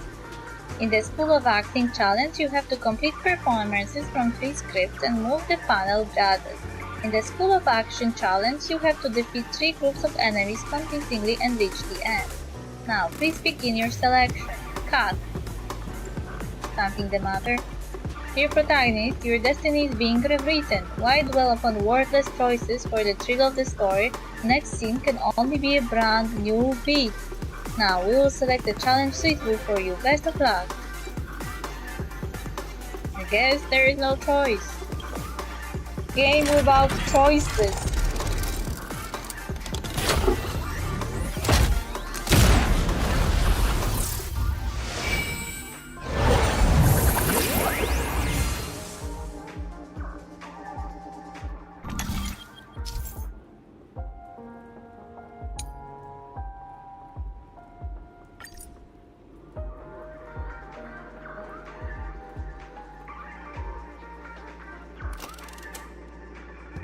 Acting challenge.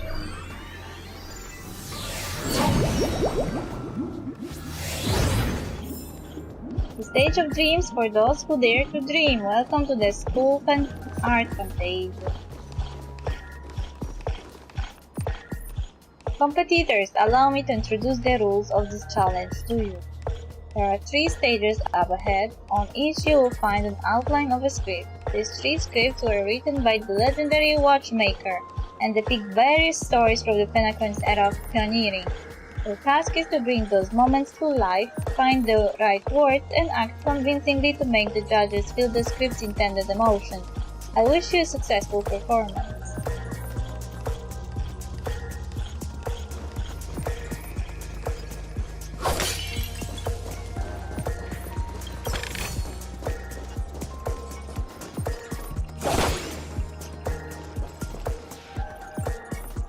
Oh, just take a look at this pair. Such star quality since you have come as a pair.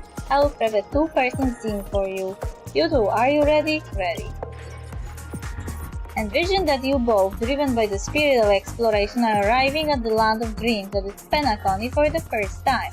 But instead of lush lands, you find yourselves amid swirling sands and desolation, far from the paradise the watchmaker described. You're driving an old clunker through the wilderness of the dreamscape, braving the cold wind, choking on the dust, and suddenly a fierce memory zone blocks your path. Now, Talia, what line would you deliver to express your disappointment in Penacony?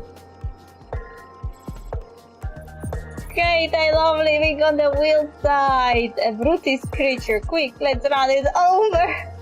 I shall set Penacony ablaze! What in tarnation is this hellhole? The watchmaker is a big fat liar! They wanted to insult the watchmaker?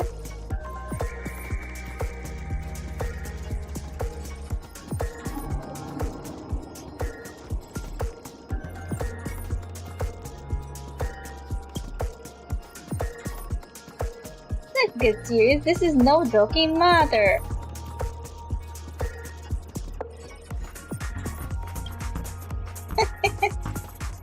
No, that's not right. You're trying to express disappointment. Why do you sound so chipper?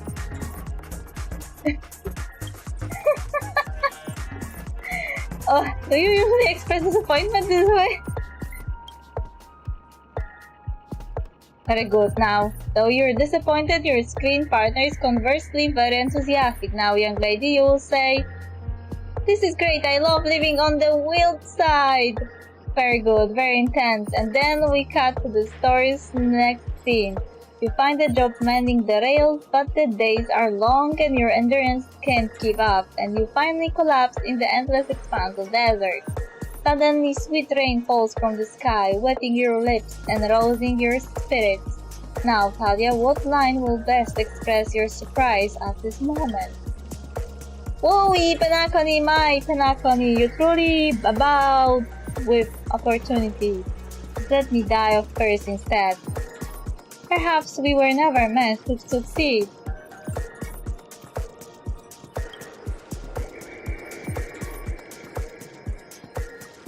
already at the next scene. You need to convey surprise now, not disappointment.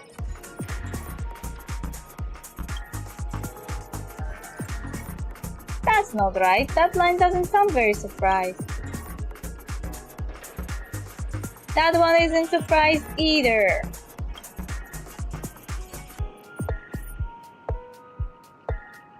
But at this moment your partner yet gazes into the sky, both her eyes closed. The raindrops fall, blurring her vision, and she tragically says, "Perhaps we were never meant to succeed, right?"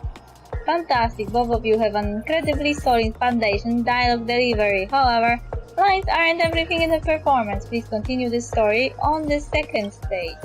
Up next, you will be challenged with a body language test. I hope this test won't take too long.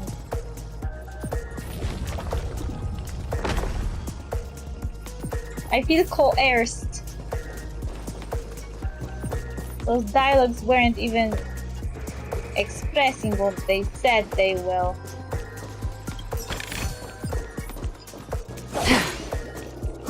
The first wasn't disappointment, it was anger. The second wasn't surprise, it was some kind of weird comedic something.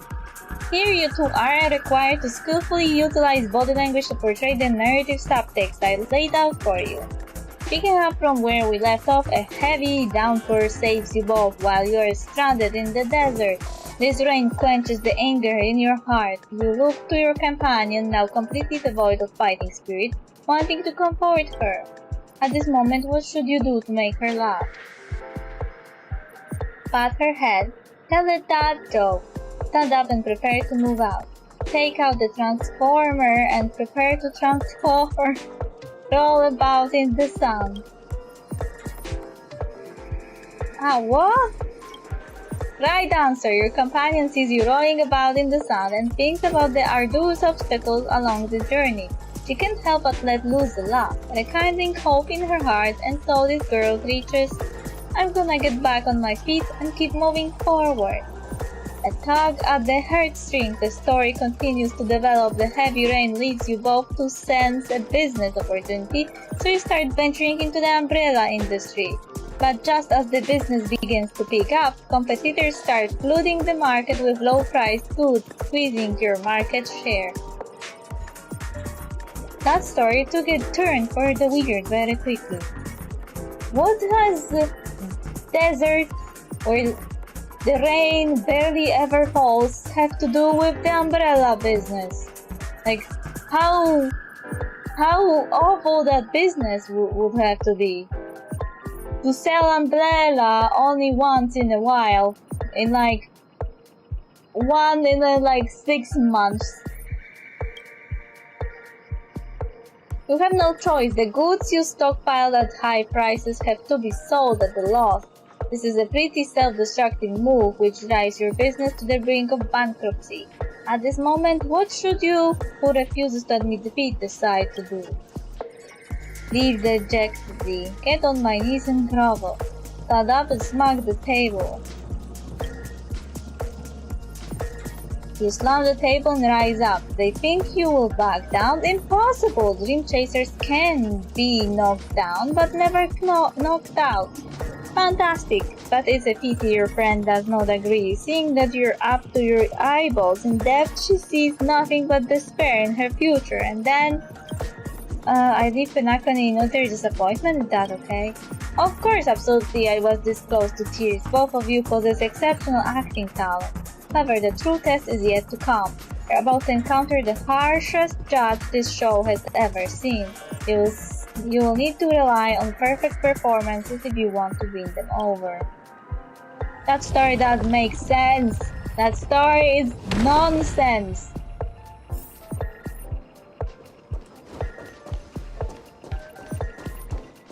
You are all nonsensical.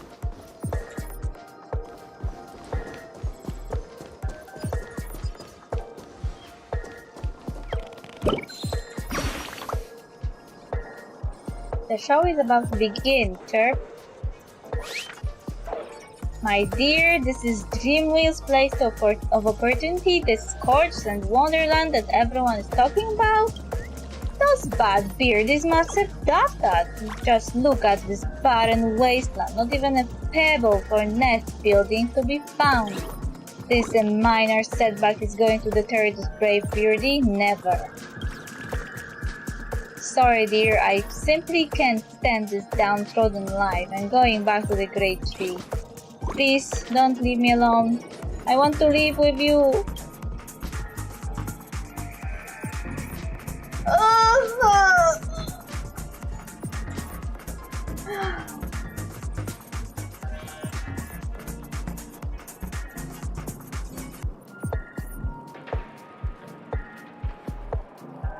You're such a drama bird. All birds' lives a stage, and all the beauties matter players.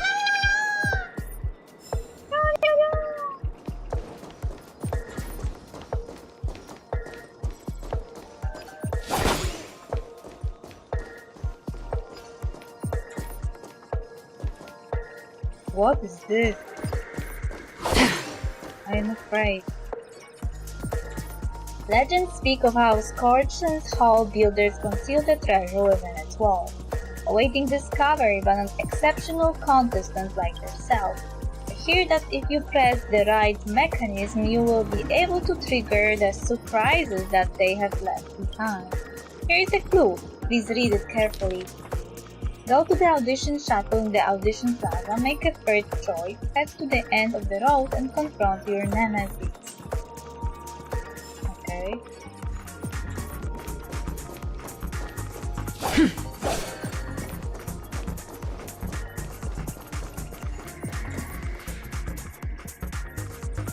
Welcome to the final stage! Actually, all the scenarios that we previously encountered were all from the film Once Upon a Time in Dreams. Two companions arrive on Penacon with nothing but a dream. Their desire for achievement is met with continuous setbacks. Ultimately, one continues on despite spiraling into death while the other concedes defeat and leaves. Many years later, their paths cross once more in the thriving Penacony, yet they refuse to acknowledge each other because I became a big shot, but she ended up destitute. I fell into poverty while she is leading a normal life. I'm leading a normal life, but she ended up destitute. Against the backdrop of a revitalized Penacony, the joy of reunion mixes with the sorrow of past separation, the awkwardness of being strangers, and the shyness of a long-awaited encounter, all converging at this very moment.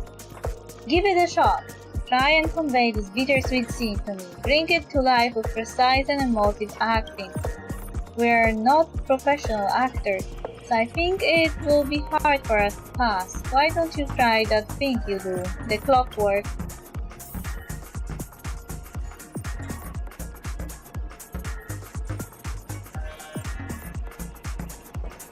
Cheating. Your performance is far from satisfactory.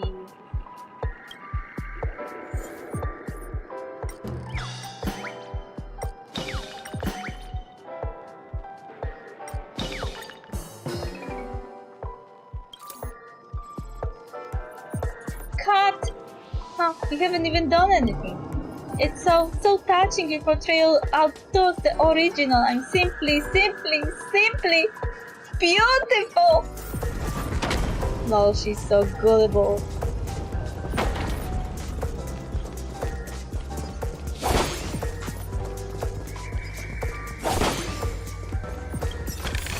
La la la la la la la la la la la.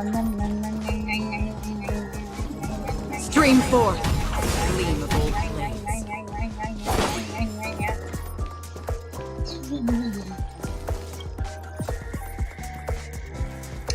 TikTok, my pretty, you wish to speak with me? Oh, I have mesmerized many poor clock, but I didn't expect I would have charm over humans as well. I'm so sinful. My pretty, you're interesting. I can leave a slot open for you on that precious dial of mine, but you mustn't be naughty. No, don't let me down.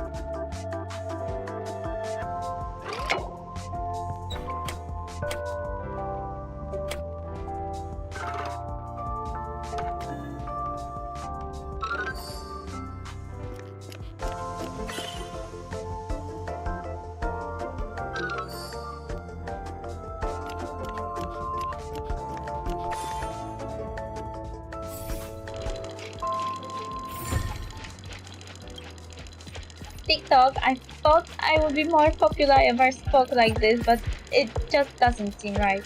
TikTok, I'm sorry, please don't look at me with those disdainful eyes. Lol. Disdain is my name.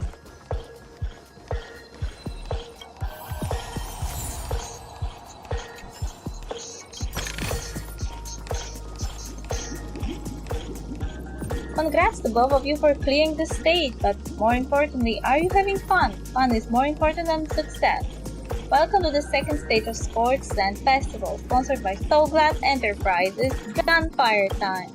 You have the option to choose Gunfire and undergo Brother Hanu's trial, or Time, where you will face Clocky's trial. Now, make your choice! Do I even have choice?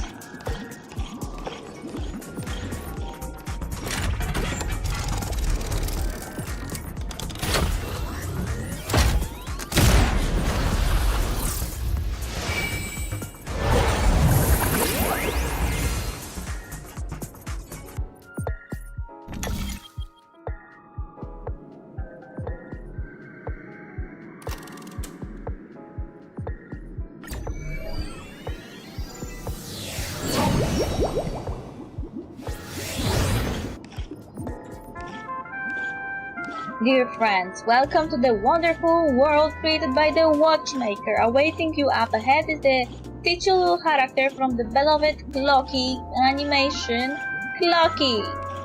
It's said that the Watchmaker dreamed up the idea of Clocky when he was just a boy. Back then, he was merely an apprentice in a clock shop, and one night he dreamed that all the broken clocks started sprouting arms and legs. Like a skilled navigator, he steered them towards the right path as a classic figure who grew up with many Clocky truly shaped a generation, solidifying the Watchmaker's pivotal role in popular culture. Constance, may you have a wonderful time with Clocky, contestant. The test of time, I hope it's a happy and positive casual game.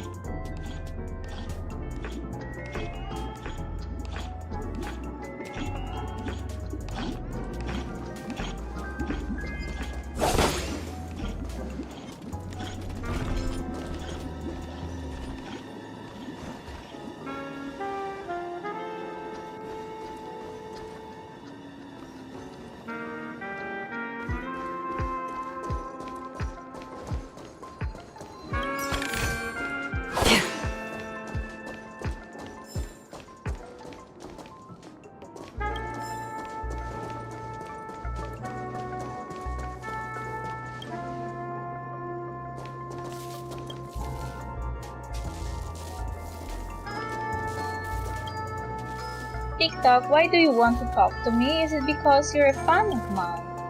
It's hard being last season's festive superstar. I can't get away from my fans' fervent passion, even if I disguise myself as a ticker.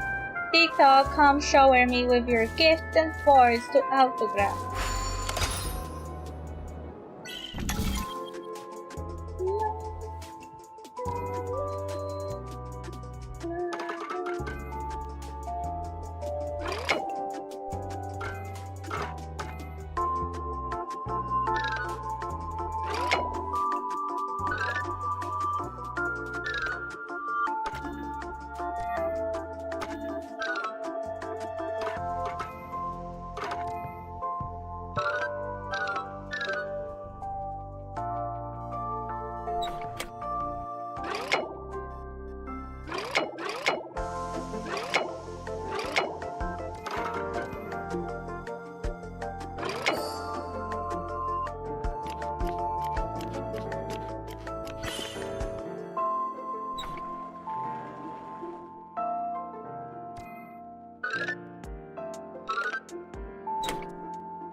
Okay, I don't know how to do this.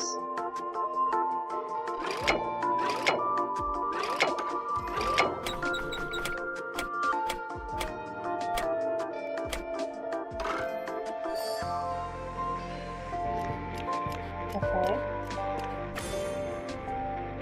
I started clicking all over the place and it takes it down. TikTok, I'm not a superstar, just a sweet Dreams Troop member working at the venue. I really envy those superstars. They must have led exciting lives since their conception, unlike us forever stuck in roles as mere tools.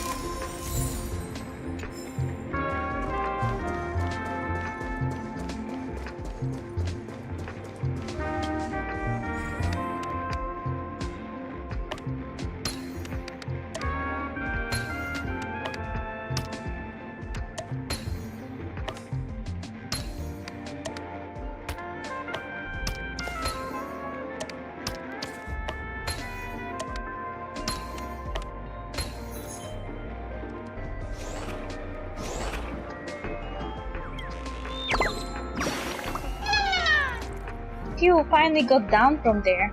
Thank you for saving my life. I never knew solving jigsaw puzzles could be a weight loss regimen. I didn't think it was that high when I was going up. My heart almost exploded when I realized. Are you not afraid of heights when you're flying? Of course I am. Which is why I had never flown. I climbed it up with my claws. Goodbye. Please forget this acrophobic, embarrassing beardy.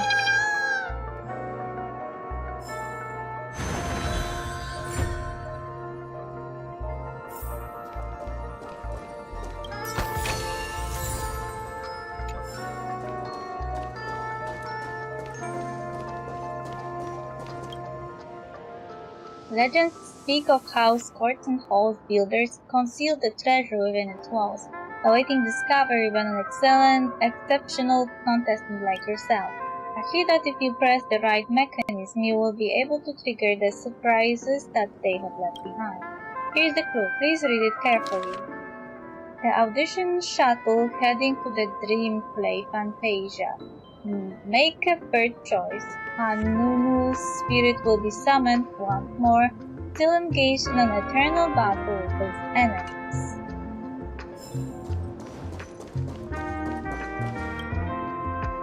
Am I just a failed experiment? I'm just an expendable failure of a clock, aren't I? We have got an urgent matter to attend to. Can you please let us pass? I know that this may sound like an exaggeration, but Panakan is actually in danger right now. We have to prevent it at all costs, sooner rather than later. Another group of opportunistic challengers. Sorry though, I may be a failure of a clock, I still have my principles. You guys are just like the other challengers. You want to enter my inner self, then please be my guest. But you won't find anything worthwhile. Well, I'm just a failed thief. See, I'm just empty inside. TikTok, it's time for me to make an appearance. The plot chicken. Help! Rocky, I can also see him. Is the character part of the show? In Dreamville, Clock is everywhere and can do anything. Like right now, I could solve this problem with your big ticker pal, TikTok. I can't believe it's actually Clocky. Why would you come and visit a failure of a clock like me for no reason? You see, we're all clocks, we're family. I want to help you be happy. Tell your pal Clocky what's troubling you. I came across a startling revelation yesterday. Apparently, Dreamscape Ticker isn't the same as Clocky at all. It's just a discarded prototype from Clocky's early development. Please just leave me be, Clocky. I just don't know how to face you because I'm just a failure. Oh dear, seeing it like this is utterly heart-wrenching, but fear not. We're here to help it rediscover the missing part of its inner self and guide it out of despair.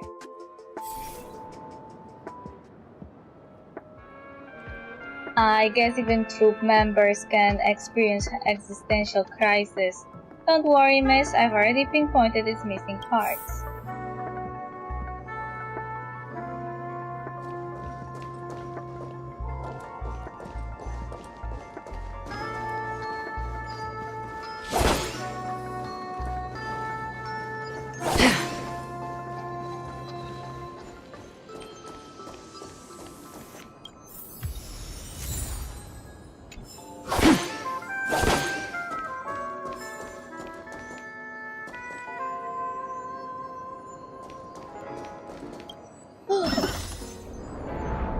Oh, gee.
Why do birds fly?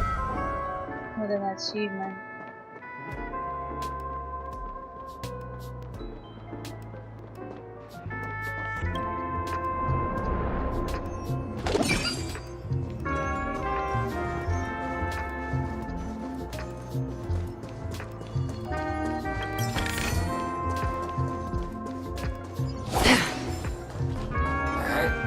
Stream forth, the gleam of old blades.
Yay!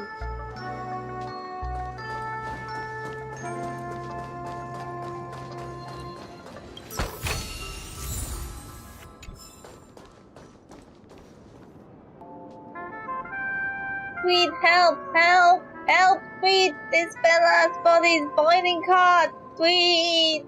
Is anyone there? Sweet! I can't take it anymore! Sweet!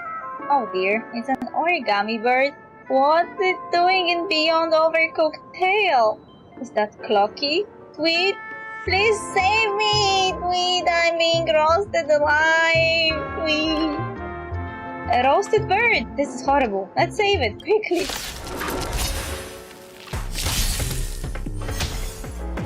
Why do they have the dancing part? Receive divinity. Destiny's hand. Memories are beneath the waters lies an endless abyss. You won't get away. Bum, bum, bum. Eternal sleep. The dead return! Don't get complacent.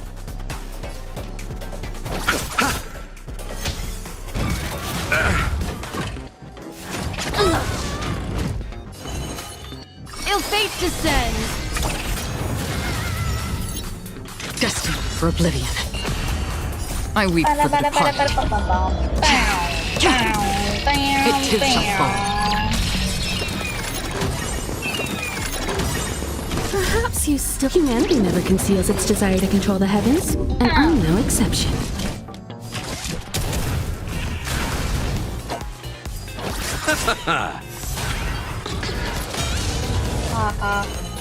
Ill tidings manifest. You won't get away. That's half the work on the still waters of oblivion. I'll see you. Ill fate descends. Free will, or was it fate? Beneath the waters lies an endless abyss. Destined for oblivion.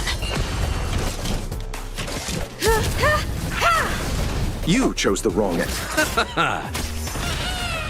Dead. Made a funny noise. We have gathered all the missing parts. Let's hurry back. We don't want to keep Big Ticker waiting. Wait, we need to save this guy. Phew, thank you guys, Tweet. I feel I'm about 70% cooked. Thank goodness you're okay, but why did you burrow yourself into that fella's tail? Because that fella stole one of Mr. Big Ticker's parts. I wanted to help retrieve it, but I accidentally got myself stuck in the oven. Go ahead and get it, but be careful, it's hot.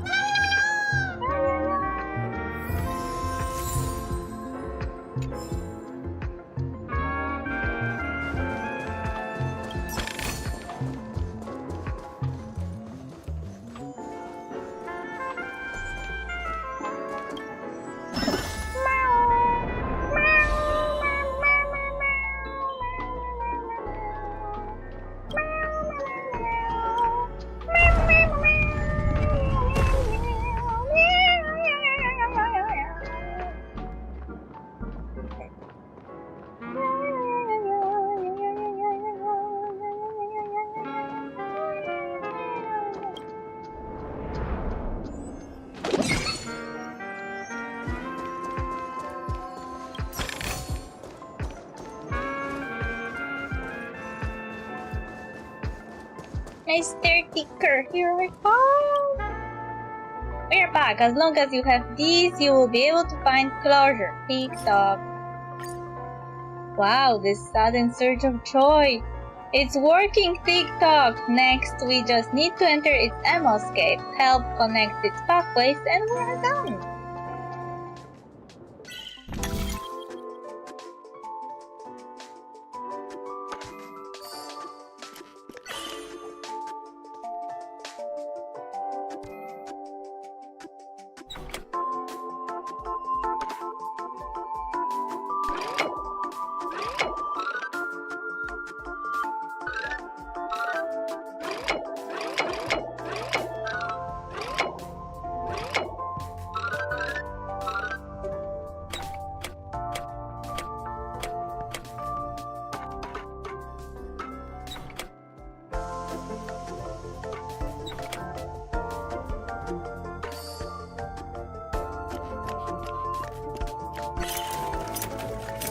Oh dear, what's going on in here?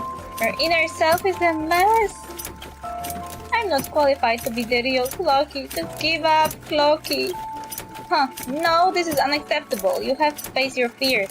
Since it's come down to this, I will have to use clockwork. No! Tada! Success.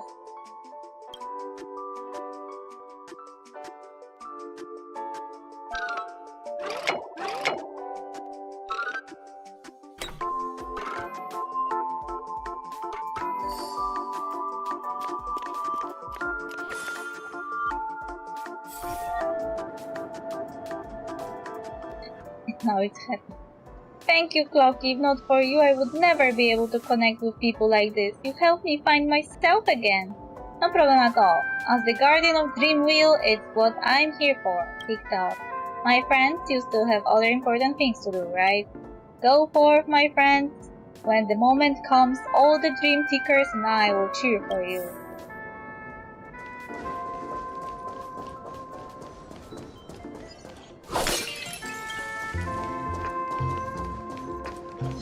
Stream forth, the gleam of old blades.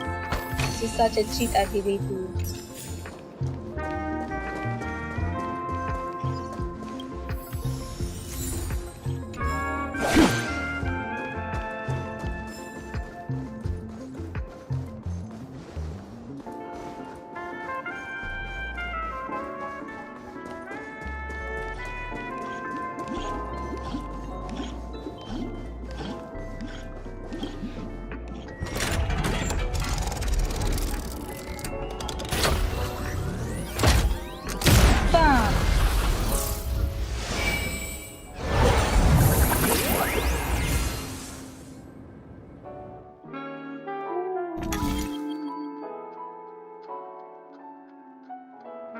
Okay, the button. Arena 2. I don't remember which arena to keep.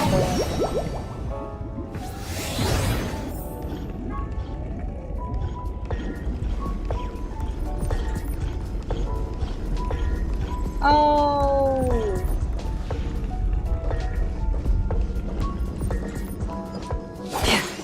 It's our friend!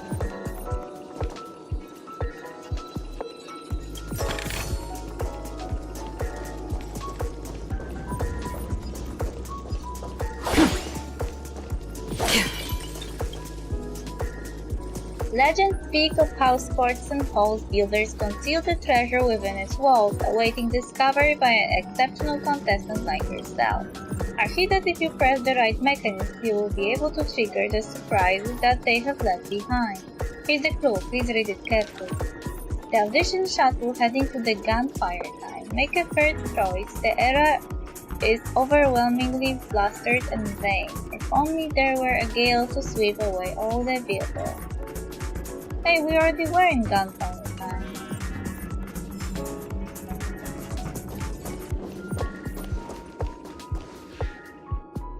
An invisible barrier parted you from dormancy. Due to slamming into the cage over and over, its body is spotted with injuries.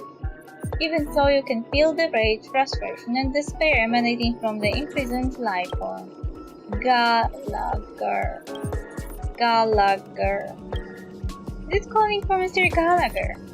The monster twists painfully as it roars and smashes. The cage, thin like wings made from light, grew weaker and weaker. With but one more strike. It is sure to crack.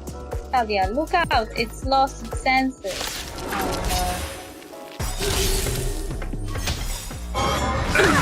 no. Eternal sleep. The dead return! Receive divinity. Repay. Don't get complacent. Everything is sweet. What do you want to know? Ill fate descends! Another journey begins on the still waters of oblivion. Yeah, everything is super quick. Perhaps humanity never conceals its desire to control the heavens, and I'm no exception. You chose the wrong enemy. Ill tidings manifest. I weep for the departed. It too shall fall. All will eventually rest upon me. Retribution will find you. Much obliged. Eternal sleep. The dead return! I'll see you off. Should have left Acheron for later. I have something for you.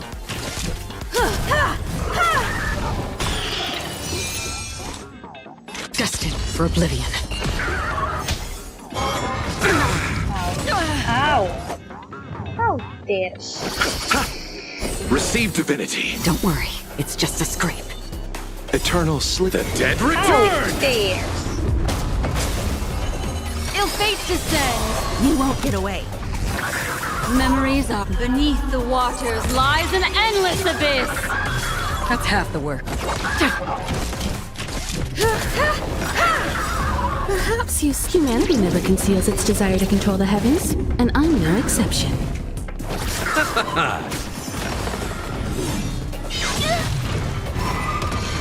Destiny isn't chosen. Ill tidings manifest. Free will, or was it fate? On the still waters of oblivion.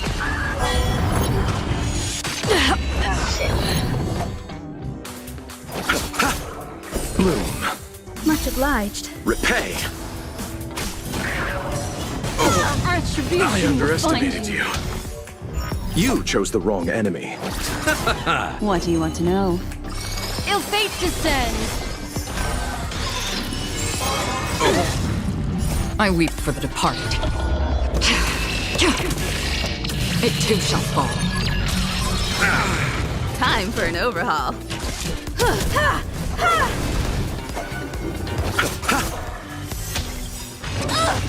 Eternal sleep. The dead Why is it return! stinging me like a very angry wasp? Ill tidings manifest. Beneath the waters lies an endless abyss. Damn it. It's always after on. All will eventually rest. I guess this is some kind of divine. Receive divinity. Repay. I have something for you. Perhaps you still. Humanity never conceals its desire to control the heavens, and I'm no exception. Bloom. Much obliged. Destiny isn't chosen. Ill fate descends. I'll see you off.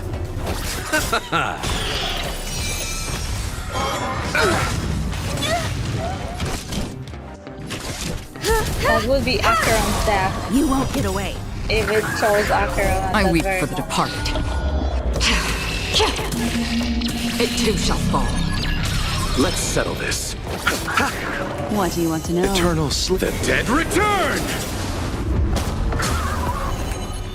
Ill tidings manifest. Why? Receive divinity. Don't worry, it's just a Repay. scrap. Another journey begins.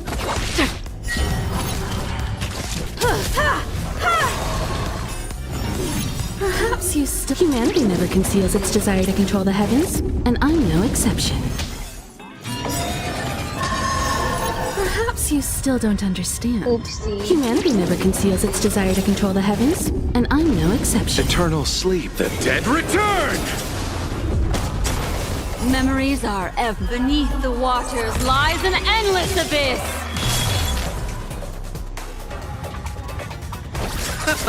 Destiny isn't chosen. Ill fate descends. It cannot come to pass.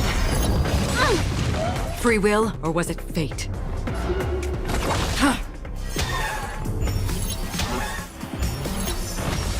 How familiar. Ill tidings manifest. Another journey. Eternal the dead return! Perhaps you. Humanity never conceals its desire to control the heavens, and I'm no exception.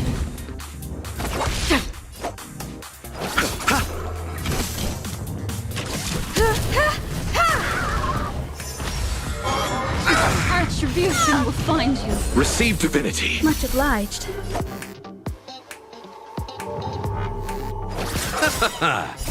The dead return! Destiny isn't chosen. Ill fate descends. You won't get away. Memories are beneath the waters lies an endless abyss. That's half the work. On the still waters of oblivion.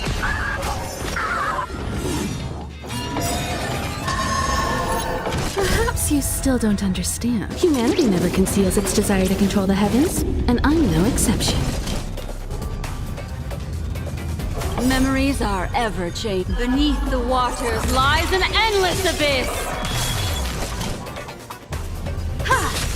You chose the wrong. Ha!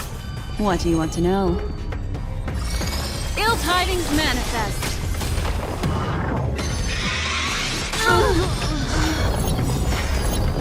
I weep for the departed. It too shall fall. Destined for oblivion. I'll see you off. Eternal sleep. The dead return!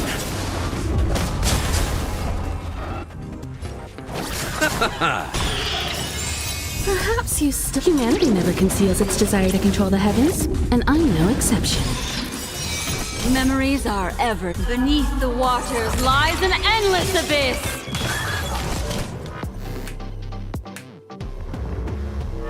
Oops, someone will die. Yeah. Bloom. Much obliged. Eternal journey sleep. The dead return!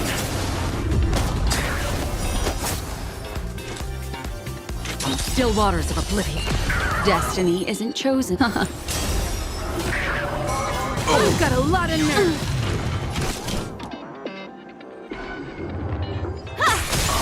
You won't get away. Let's settle this. Free will, or was it fate? I weep for the departed. It too shall fall. Destined for oblivion. You chose the wrong end. Ha!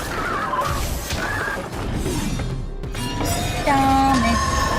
What do you want to know? Eternal sleep is not the dead return!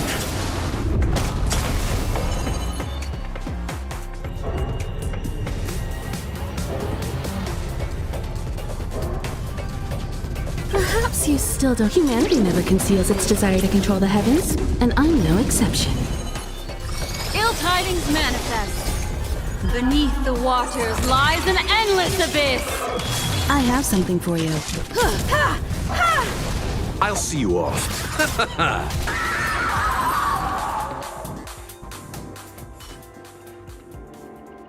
Till finally we can have a moment of peace. The memories on meme is very resilient. It didn't look that dangerous though. Without the influence of the memes, the two workers should be able to wake up soon. But how did the meme get here? Mr. Gallagher probably wouldn't allow such a thing to happen. Were all these the result of being in the film? Did something happen to Mr. Gallagher? I don't know what happened either. So, we don't have that much time to think it over. Let's go. You're about to reach the end. The answers are just ahead of you.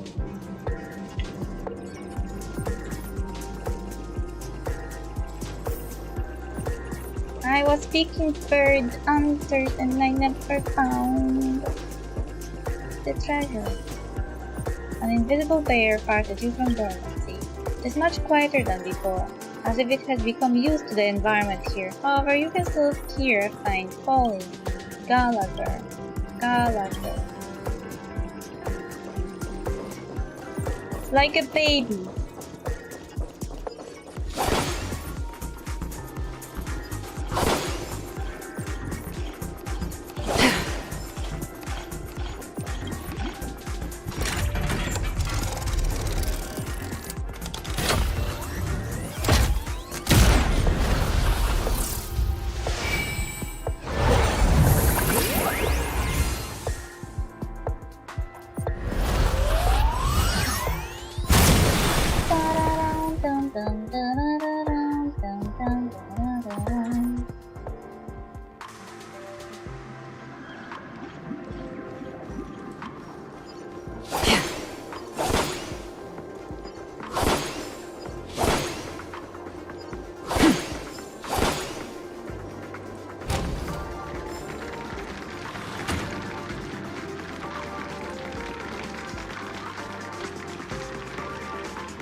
This is the kind of musical campaign that only sprays on weekends.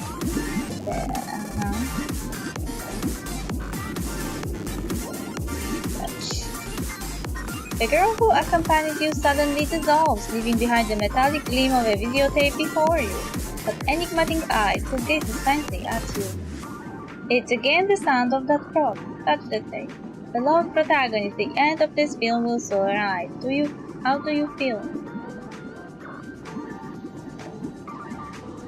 I want to keep watching. You already know what will happen next, don't you? A blazing sun setting within a daydream. A shattered belief crumbling under the weight of another. It's truly a captivating tale. Regardless of your perception, I must say this about this art piece. Utterly mediocre, dreadfully dull.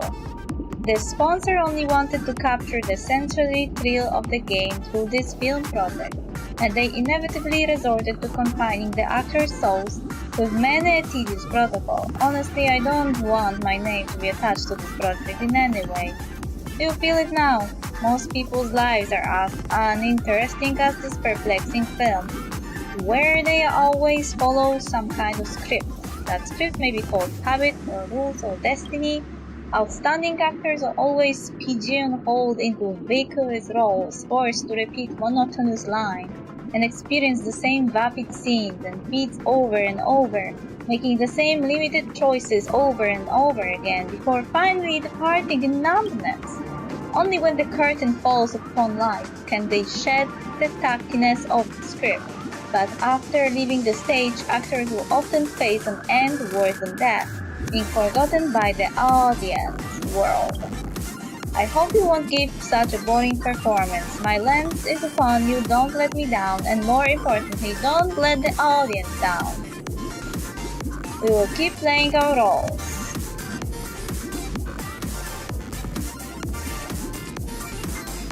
Director Mr. Reka. Screenwriter Talia Firefly. Lead actor Talia.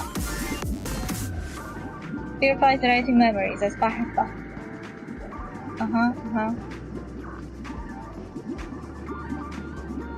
Gallagher's solo sacrifice. What's going on here? Better go ask ID. Dear guests, this year's festivity auditions Our have festive ended. superstar, you're back! Please vacate The missing premises workers have in a returned. timely You have manner really done as us a we good prepare deed. for You have my more thanks on behalf of maintenance on the So theater. Glad. After passing numerous challenges, you have proven yourself. You truly deserve the title of festive superstar. So you're the final boss. So you're the director. What on earth is going on? I'm ashamed to admit that we couldn't hold the award ceremony for you due to technical issues. As such, I invited a cosmically renewed artist to make a memory film just for you. Through this, I hope to reignite the glorious moments of victory for you and capture your exhilarating journey as it unfolds, etching it within this film. In the future, we can share this joyful time with all our esteemed guests, just as you have experienced it. It's all about the thrilling blend of danger and excitement, the perilous memes of the memory film, the delectable delight of So Glad, and an immersive journey through the Sportsman Festival. In the not-too-distant future, the Dreamscape stores will all have a film like this one, to let everyone know what it's like to be a festive superstar. The So Glad Corporation will also use this moment to create new opportunities upon the tide of commerce. Got any other questions, superstar? About the memories on me. Oh, what a wild, magnificent, and powerful existence. It's like a living nightmare. I'm very much tempted to design a new So Glad flavor based on it. I shall call it Death Glad.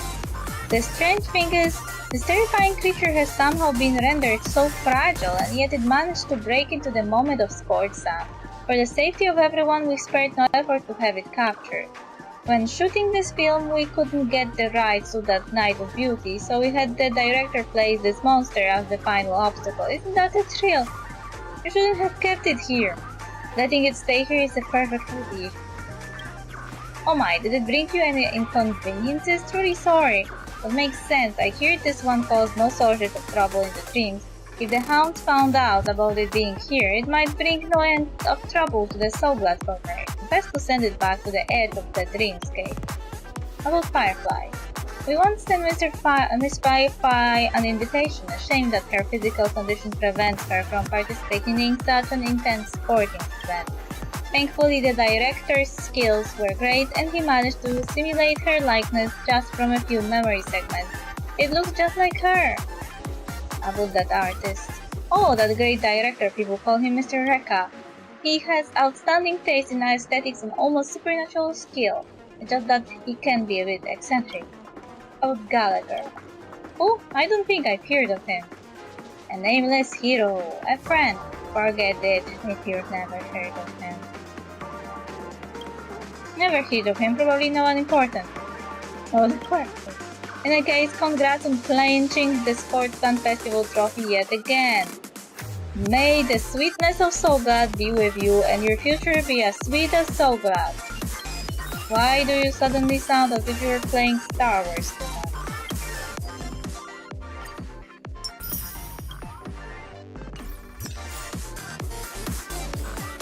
Was that the end of the quest? Yeah.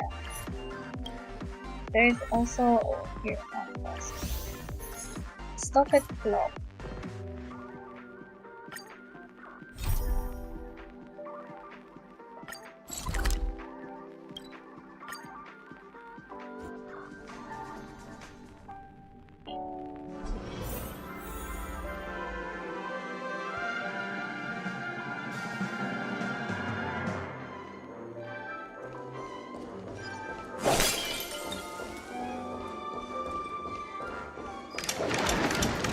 Uh-huh.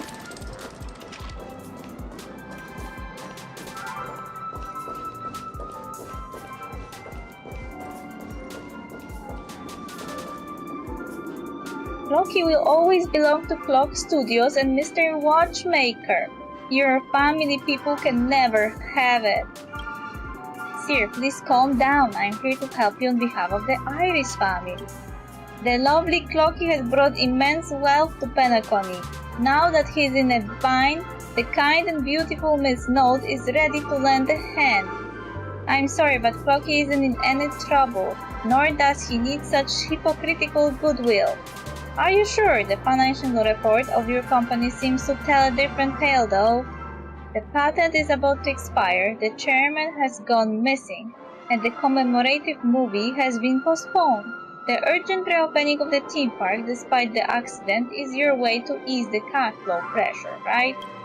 How is Clock Studios going to solve all these problems without the family's help? Is there anyone outside the silver screen that can save the company with clockwork? Believe it or not, there actually is. Who called upon me? I have arrived. Oh. I'm sorry, guests. We're in the middle of a business discussion here. Please bear with us. Wait, why don't you let the guests give you the most genuine feedback? Just look at Clock Studio Theme Park right now. The most iconic silver screen is broken, the sky is all gloomy, and the Dream Joe troupe is walking all over the place. Clock Studios can't even dish out enough funds to fix the place, yet they want to open the doors and start operating ASAP. How ridiculous. Hey guests, let's hear your take. Do you think this dangerous, lifeless, and ill-maintained theme park can be a good recreational spot? How thrilling, just the way I like it. Well, can't believe Clocky is now being associated with excitement and thrills instead of warmth and joy. Doesn't bode well. Now, your audience feedback is your answer. You are shooting yourselves in the foot with your futile effort to turn things around. Even so, we'll never sell Clocky. Please see yourself out. Alright, I'm sure you will come to your senses sooner or later. However, there might no longer be such a generous offer on the table by the time Clock Studios files for bankruptcy with the Alfalfa family. Darn it. There's no rush, so I suggest that you sleep on my offer. I will take my leave now. Oh, that blasted Iris family. What should we do now? Seems like we can only pin our hopes on Dream Joy Memoir now. But Mr. Watchmaker... Well, let's not bother our guests with our problems. Get back to work.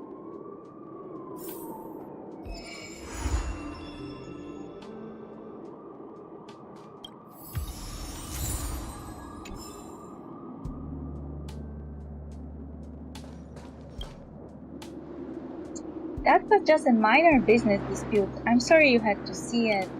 My name is Piske, the producer for the Clocky franchise. Welcome to the Clock Studios theme park. Why are you dressed like this? You look familiar. Holy Stella Rolli, Clocky! That's right, it's Clocky, the mascot of Penacony and the brightest star in Dreamville. All our cast members are dressing up as the characters in Clocky for the recent reopening of the theme park. We want to look more approachable while interacting with the audience. By the way, please don't mind what the lady just said. We are just having a minor budget issue. Clock Studios would never go under that easily, I think. What kind of issue? Well, as you know, Clock Studios was established by the mysterious Watchmaker. The tycoon has been at the helm of the company's development behind the scenes. Clocky only gets to see its success today thanks to his business acumen and wild imagination. Yet we lost touch with him a while back, and the company has been a rudderless drift since then. We keep losing ground in the market competition as a result. What's the family after? Their representative made us an offer to buy the copyrights of Clocky, claiming that they were trying to save the company. That's just balloony. There's no point in keeping Clock Studios if it means losing Clocky. Is there a solution to fix this? There is. We have been preparing a film series to commemorate the 500th anniversary of Clocky called Dream Joy Memoir. It's a much anticipated piece that is a collection of all Clocky stories over the past 5 centuries. If we get to release the series, I believe we can turn the tide with the box office earnings and fund the refurbishment of the theme park. The thing is, the film reels of the series were severely damaged in the earlier accident. Despite our best efforts to repair them, we can only salvage some fragmented scenes. Mixed with scrap storylines, we have to re-edit it. Alas, who would have seen the Watchmaker's disappearance coming? He's the director of the film, and every crew member knows that Clocky's story is inspired by his experiences. However, none of us knows much about his background, nor do we dare to take on the director's role without authorization. For Clocky's future, please keep us posted if you know anything about the Watchmaker's whereabouts or someone who is familiar with his story. I am familiar with the Watchmaker's story. Really? Now isn't the time to joke around. I'm telling the truth. Well, it's not that I find you untrustworthy, but there are simply too many things that are untrue in dreams. I would appreciate it if you could show me some proof. Present the invitation letter from the Watchmaker. I see you're Mr. Watchmaker's guest. Please forgive my rudeness still. It only proves that Mr. Watchmaker invited you here. It doesn't mean you know him well. Present the Watchmaker's hat. This is Mr. Watchmaker's hat. Yes, I'm pretty sure this is it. He was wearing this hat when I met him. I hear it's something very important to him, but now it's in your hand. I understand, dear guest. You may be the only one who can save the Dream Joy Memoir movie series now. Please follow me to the theater. I will show you the work Mr. Watchmaker left behind. Seeing that this is your first time doing any editing, I will guide you through the basics. Are you ready? Ready. TikTok, the Watchmaker left behind a lot of raw story snippets that need to be edited before they can be released. Come on, let's practice our editing skills in this Chronometer Chronicles film first.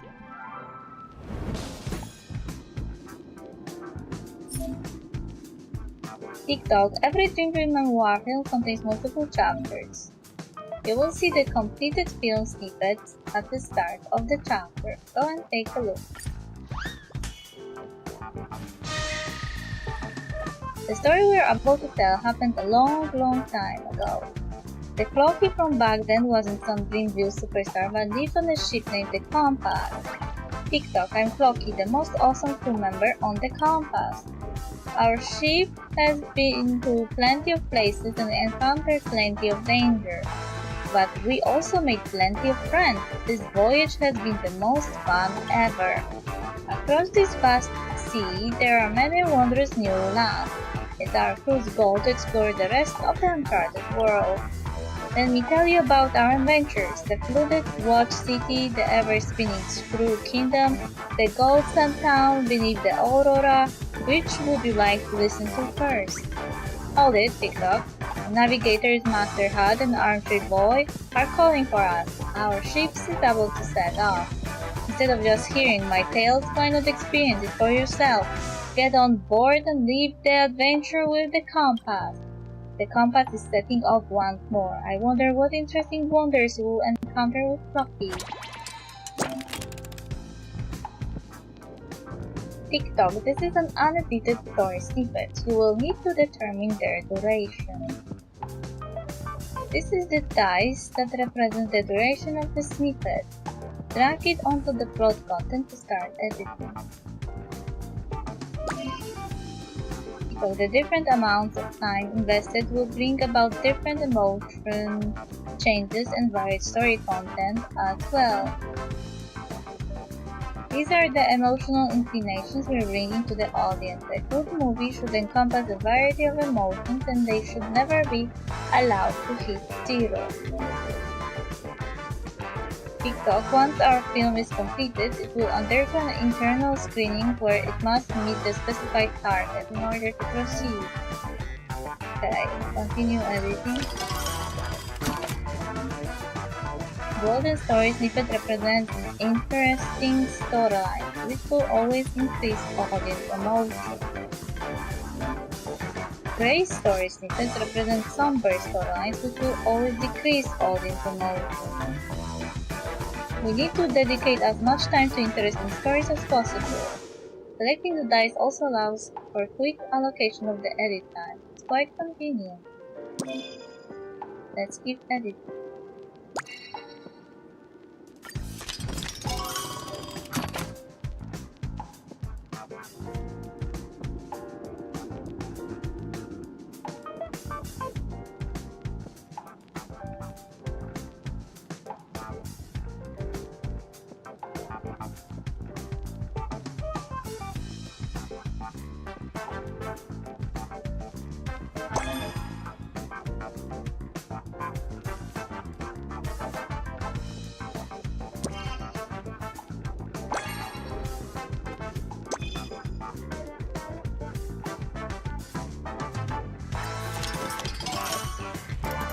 Okay.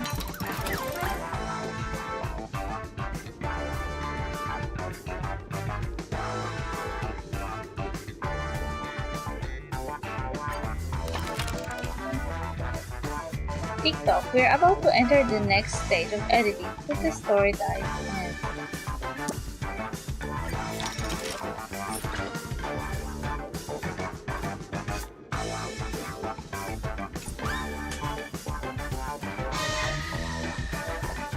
Floki has spent plenty of time on the compass. Many passengers come and go on the ship, but Floki has never let it stop his own voyage.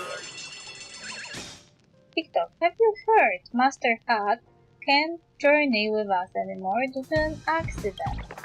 He might look intimidating, but he actually cares greatly about the crew. He even taught me all he knew about navigation. I will really miss him. My friend, do you think we'll also have to leave the compass one day? I really hope that day never comes. I haven't gotten tired of the vast seas yet. Let's go continue on our adventure to seek out even more new lands together. Armed with nothing but his curiosity and a minor hesitation in his cogs, Floki follows the compass on yet another voyage. What dangers will he encounter on the journey? Will he find a place where he can plant his roots? Blue represent normal story snippets. When increasing one type of audience emotion, they also decrease another type of emotion.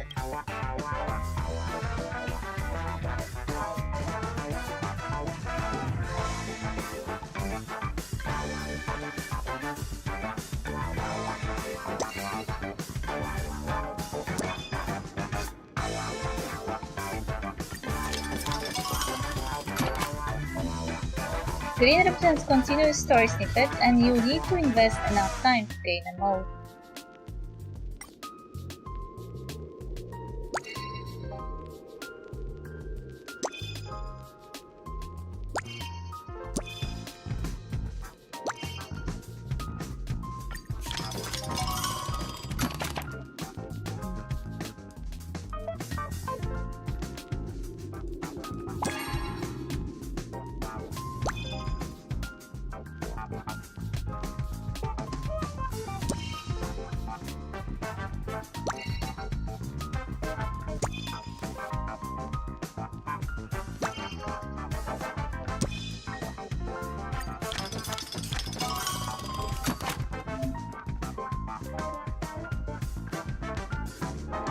Okay.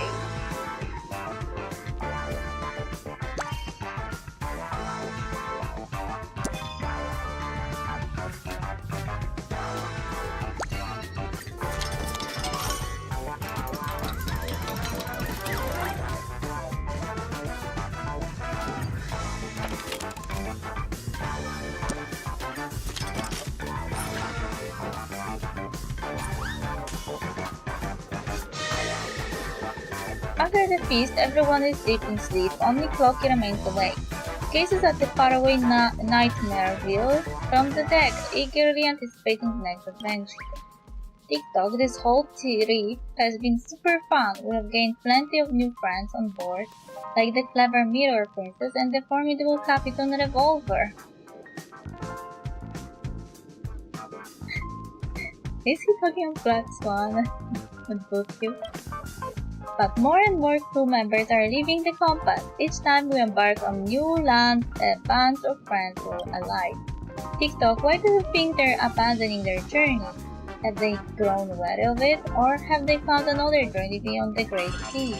TikTok, is that the legendary Nightmareville? Armchair Boy said this place is fraught with unknown danger. But don't be afraid, with me and my comrades around, it will definitely turn out fine. Sleep tight, friend, we are going to begin our grand adventure tomorrow. Tonight, Floki has a dream, a very, very long dream, even longer than any of his voyages. The Compass is about to dock at Nightmareville. What challenges will Floki encounter here? Will he and his comrades save the day, and will Floki's voyage continue? Stay tuned to the Floki commemorated film Dreamjoy Memoir Part 2, Dreamsphere Crusade.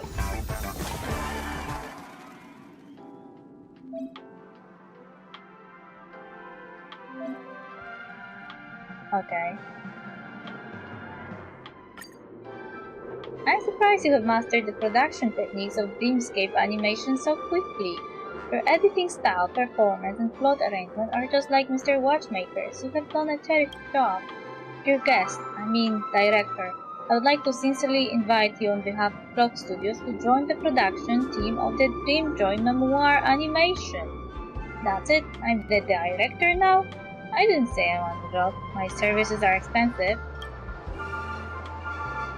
That's right, the post-production of Dreamscape animation isn't too difficult and doesn't require advanced skills. You only need a director who knows the Watchmaker well and whose ability is recognized by him. After all, this is his story. The other film reels of the Dreamjoy Memoir series will also be restored one by one. Once the editing is completed, they are ready to be released. By the way, during the editing work just now, you should have received an extra story reel, no? This is the material used to shoot extra stories. You can find animators to complete this extra story. Those animation-obsessed artists are all wearing various characters as headwear. You should be able to identify them immediately. Filming extra stories for characters is a glorious tradition that Clock Studios has continued to the very present. The characters who didn't get to be fully shaped in the main flick can showcase their uniqueness in extra stories and gain more popularity. You have time now. Let me explain the details. Go on.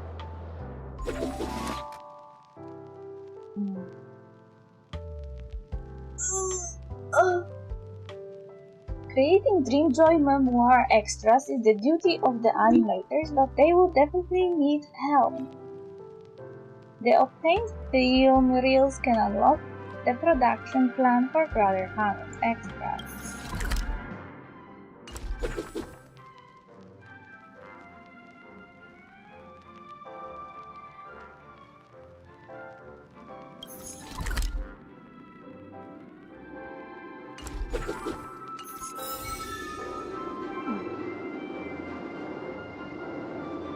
They start doing even. Okay, click by this. And I did enough to get the light phone.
Iske asking me to find you and make the extra story. I'm not ready yet. Stop the actor. Quit it. Director, it's not that I look down on this job, just that there are a few things about the Brother Hano story that still bug me. Tell me, what kind of person is Brother Hano exactly? Even people who know nothing about history should still have heard of who Brother Hano was modeled after. Hanunu Rebel, the one who liberated Penacony. He was the one who broke the IPC's hold over the prison and named it Penacony. But Penacony has never seemed to thank this hero.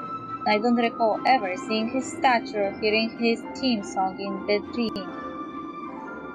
Maybe someone out there is hiding his form. It's more than likely the mighty liberation of Penacony was carried out by a lowly group. If they couldn't steal his thunder, you can bet the family would want his name struck from the dreamscapes. But if you want to tell a tale about Brother Hanu, you'll have to understand a little more about this mysterious character. I spent a long time gathering up info to find out what kind of person Hanunu actually was. But I somehow turned up 3 different stories. What were they? The first story I found was from a Penacony Grand Museum, where an information board claimed Hanunu was a merciless criminal who had committed a flurry of serious felonies. He waged war in the Monter system prior to his imprisonment that cost millions of innocent lives, and despite fleeing Penacony using brutal means, it was those same brutal means that turned Penacony into a nightmare. The executed corpses piled up high as mountains under his cruel regime, with war and disaster ravaging the world. Lots of material in the museum recounted horrors of the time, and there's probably no reason for the family to have faked any of that. What was the second one? The second story I heard was from a history professor at Paperfold Academy, who told me Hanunu was a righteous and selfless hero. According to this professor, Hanunu had been set up and wrongfully imprisoned. He was a kind and courageous Harpeg werewolf who could not bear to see his fellow inmates suffering, and so he led them in an uprising against the tyranny of the IPC.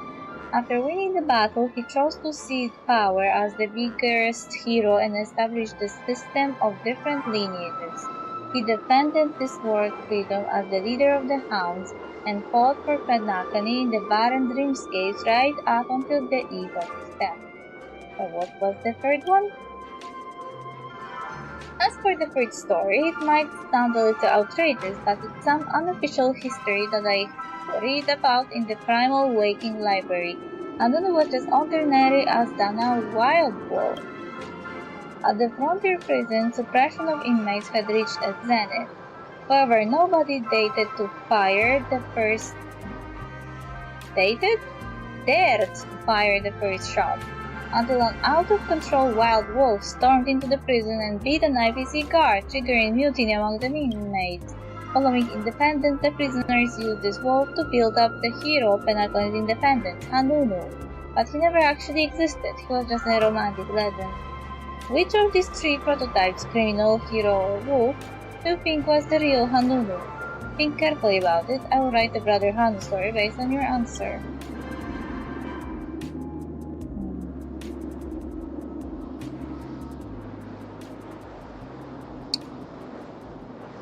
None of them feels super accurate. So what? We are making an animation, not shooting a historical documentary. Just pick your favorite one, whether it's true or false won't impact ticket sales. Got it, Brother Hanu's definitely got a pair of kind eyes beneath those cool sunglasses. Alright then, I'll write this Brother Hanu extra story based on the idea you picked. The Hanu animator starts scribbling down an extra story about Brother Hanu. Hi, done. Our extra story is going to be a bestseller. I will leave the script in your good hands. Then, director, keep exploring for more Brother Hanu stories inside Green Memoir. The animator begins to promote the extra story of Green Memoir, in which you are involved, attracting the attention of tourists.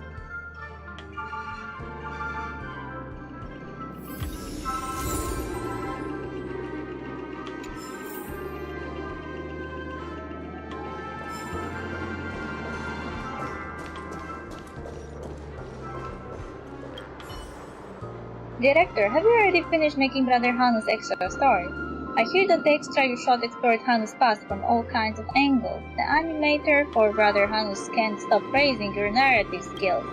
The animator is usually known for his arrogance, so we're going to need you to help him come up with some ideas. We're really sorry about this. That's right. What about the reward? Then show me a token of your appreciation. Ah, the director sure is considerate. The repeating that's to follow is still editing the movie. The refurbishment fund of the theme park, the fate of Clock Studios, Mr. Watchmaker's expectations, and the future of Clocky. They're all in your hands, director. Big TikTok welcome. Come and complete the editing work for the Dream Joy Memoir film series. You just finished the editing for the first start click. You are another step closer to finishing Dream Joy Memoir.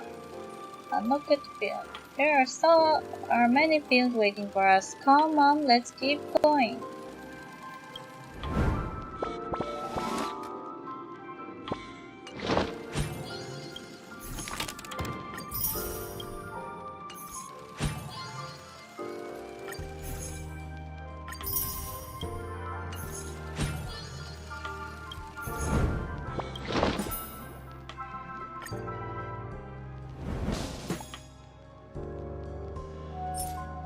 Oh no, this is long.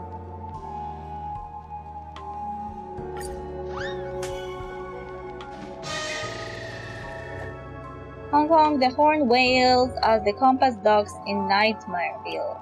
TikTok, this is Nightmareville? This town is really deserted, truly nightmarish, like its namesake. TikTok, listen, some strange noise coming from one of the streets ahead. Let's take a look. What secrets lie hidden within this gloomy and creepy Nightmareville? Let us follow in Clocky's footsteps and treat along this adventure.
After an arduous battle, the crew and townsfolk emerged victorious, fending off the vile Boss Stone.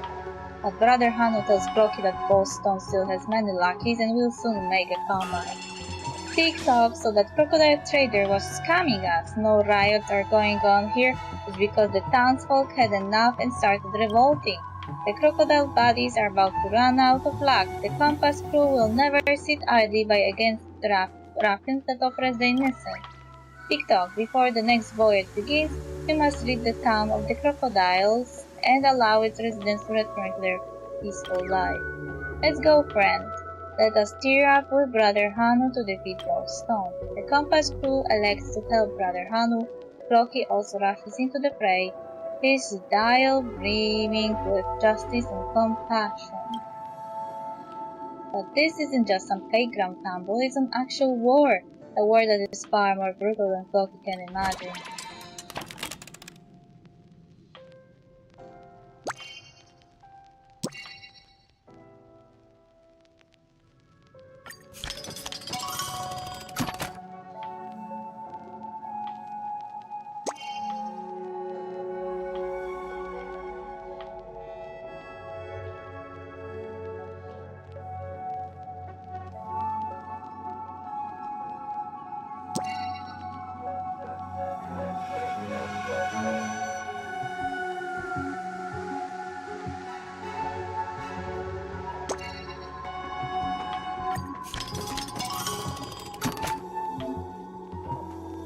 TikTok, the story snippets here will amplify the emotional gain from other plot lines. Keep in mind to make good use of them.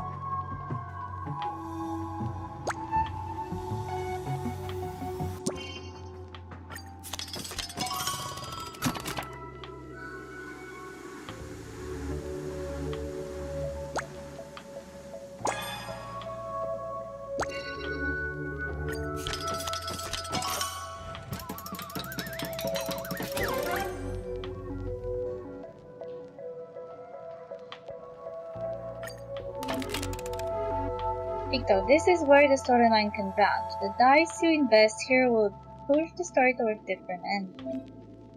Let's finish the editing of the classic ending first, and then go experience other endings.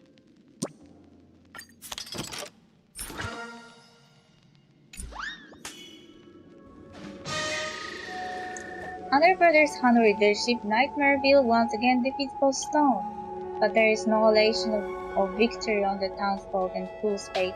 In this war, they have lost too many comrades, and that aloof and merciless brother Hanu has decided to fight till the end. TikTok, the crocodiles have eaten so many of our friends. We may lose even more of them in the battle to come. But brother Hanu is right, we must fight on. TikTok, for our dearly departed comrades, we must not rest our feet here. My friends, let's continue the fight. For Nightmaresville, happiness, and for the compass glory. The savage work rages on. Flocky and brother Hanu believe that their resilience will pay off. But for the other townsfolk, such hope is just too much to ask for.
Brother Hanu rallied the combined forces of Nightmareville and the Compass and finally topped us both stone.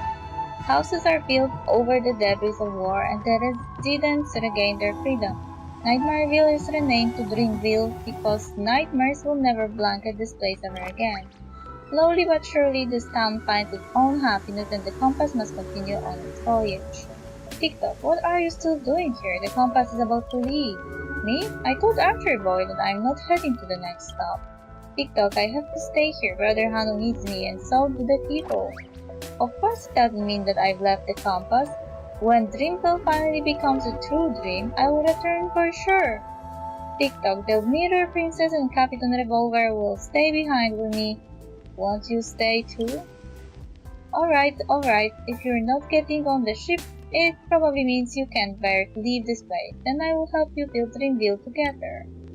And just like it's always been, this journey has reduced the Compass crew by a few heads again. A brave Revolver, an erudite Mirror, and a clever Clock. Archery Boy regularly reminisces about that brave Revolver, that erudite Mirror, and that clever Clock. But he knows that they did not abandon the voyage. They simply found a new destination. No matter where the Compass crew is, the voyage will never cease. With Floki and his companions staying behind in Dreamville, what challenges will he face next? And where will his voyage take him? Stay tuned to the Clocky commemorative film Dreamville Memoir Part 3, Dream Road Habit.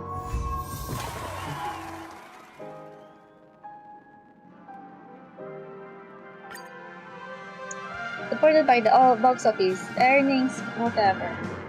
Look, the strange markings in the sky have disappeared! My word, that must be the work of the new director. Thanks for your hard work, director. We have successfully released this film, which garners a lot of positive responses in the market. We also get to resume the refurbishment project for the theme park with the box office earnings. Look, the place is in much better shape now. Still, I really wonder what on earth the outsiders mentioned by the family did that left even the dream itself crumbled. It was the power of nihility. They only made a sword slash. The theme park is such a cherry-built project. Really, the family people said the same thing, but I thought they were just trying to fool me. According to the watchmaker, this place was designed by Vaughn, a student and professor of glass. There shouldn't be any problem with the quality of the construction. With the quality. I read equality instead of quality. Let's not dwell on this matter anymore. Our Dreamweaver team, whom we hired with great pay, is going to spruce this place up. You will see an all-new Clock Studios theme park soon. By the way, some clients in Penacony's shopping district have shown interest in our film and want to collaborate with us to produce some advertisement. This will definitely bring us more revenue. Director, do you have time to direct the commercial they mentioned? If it's done by you, the commercial will definitely be an epic one. Go for the commercial? Alright, I'll let the advertisers know.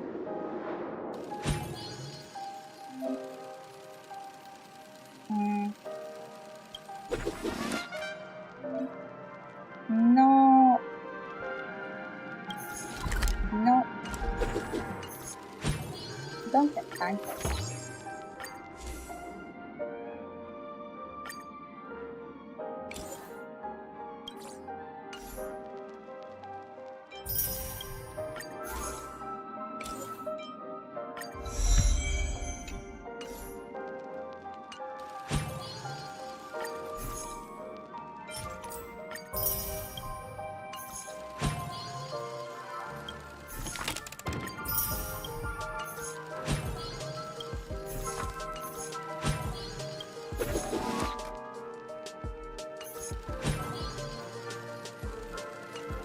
Okay, I have still 19 days to finish this one. Oh, that's right. How many tasks? Who is inviting friends, so... Hey. Well... Okay, good.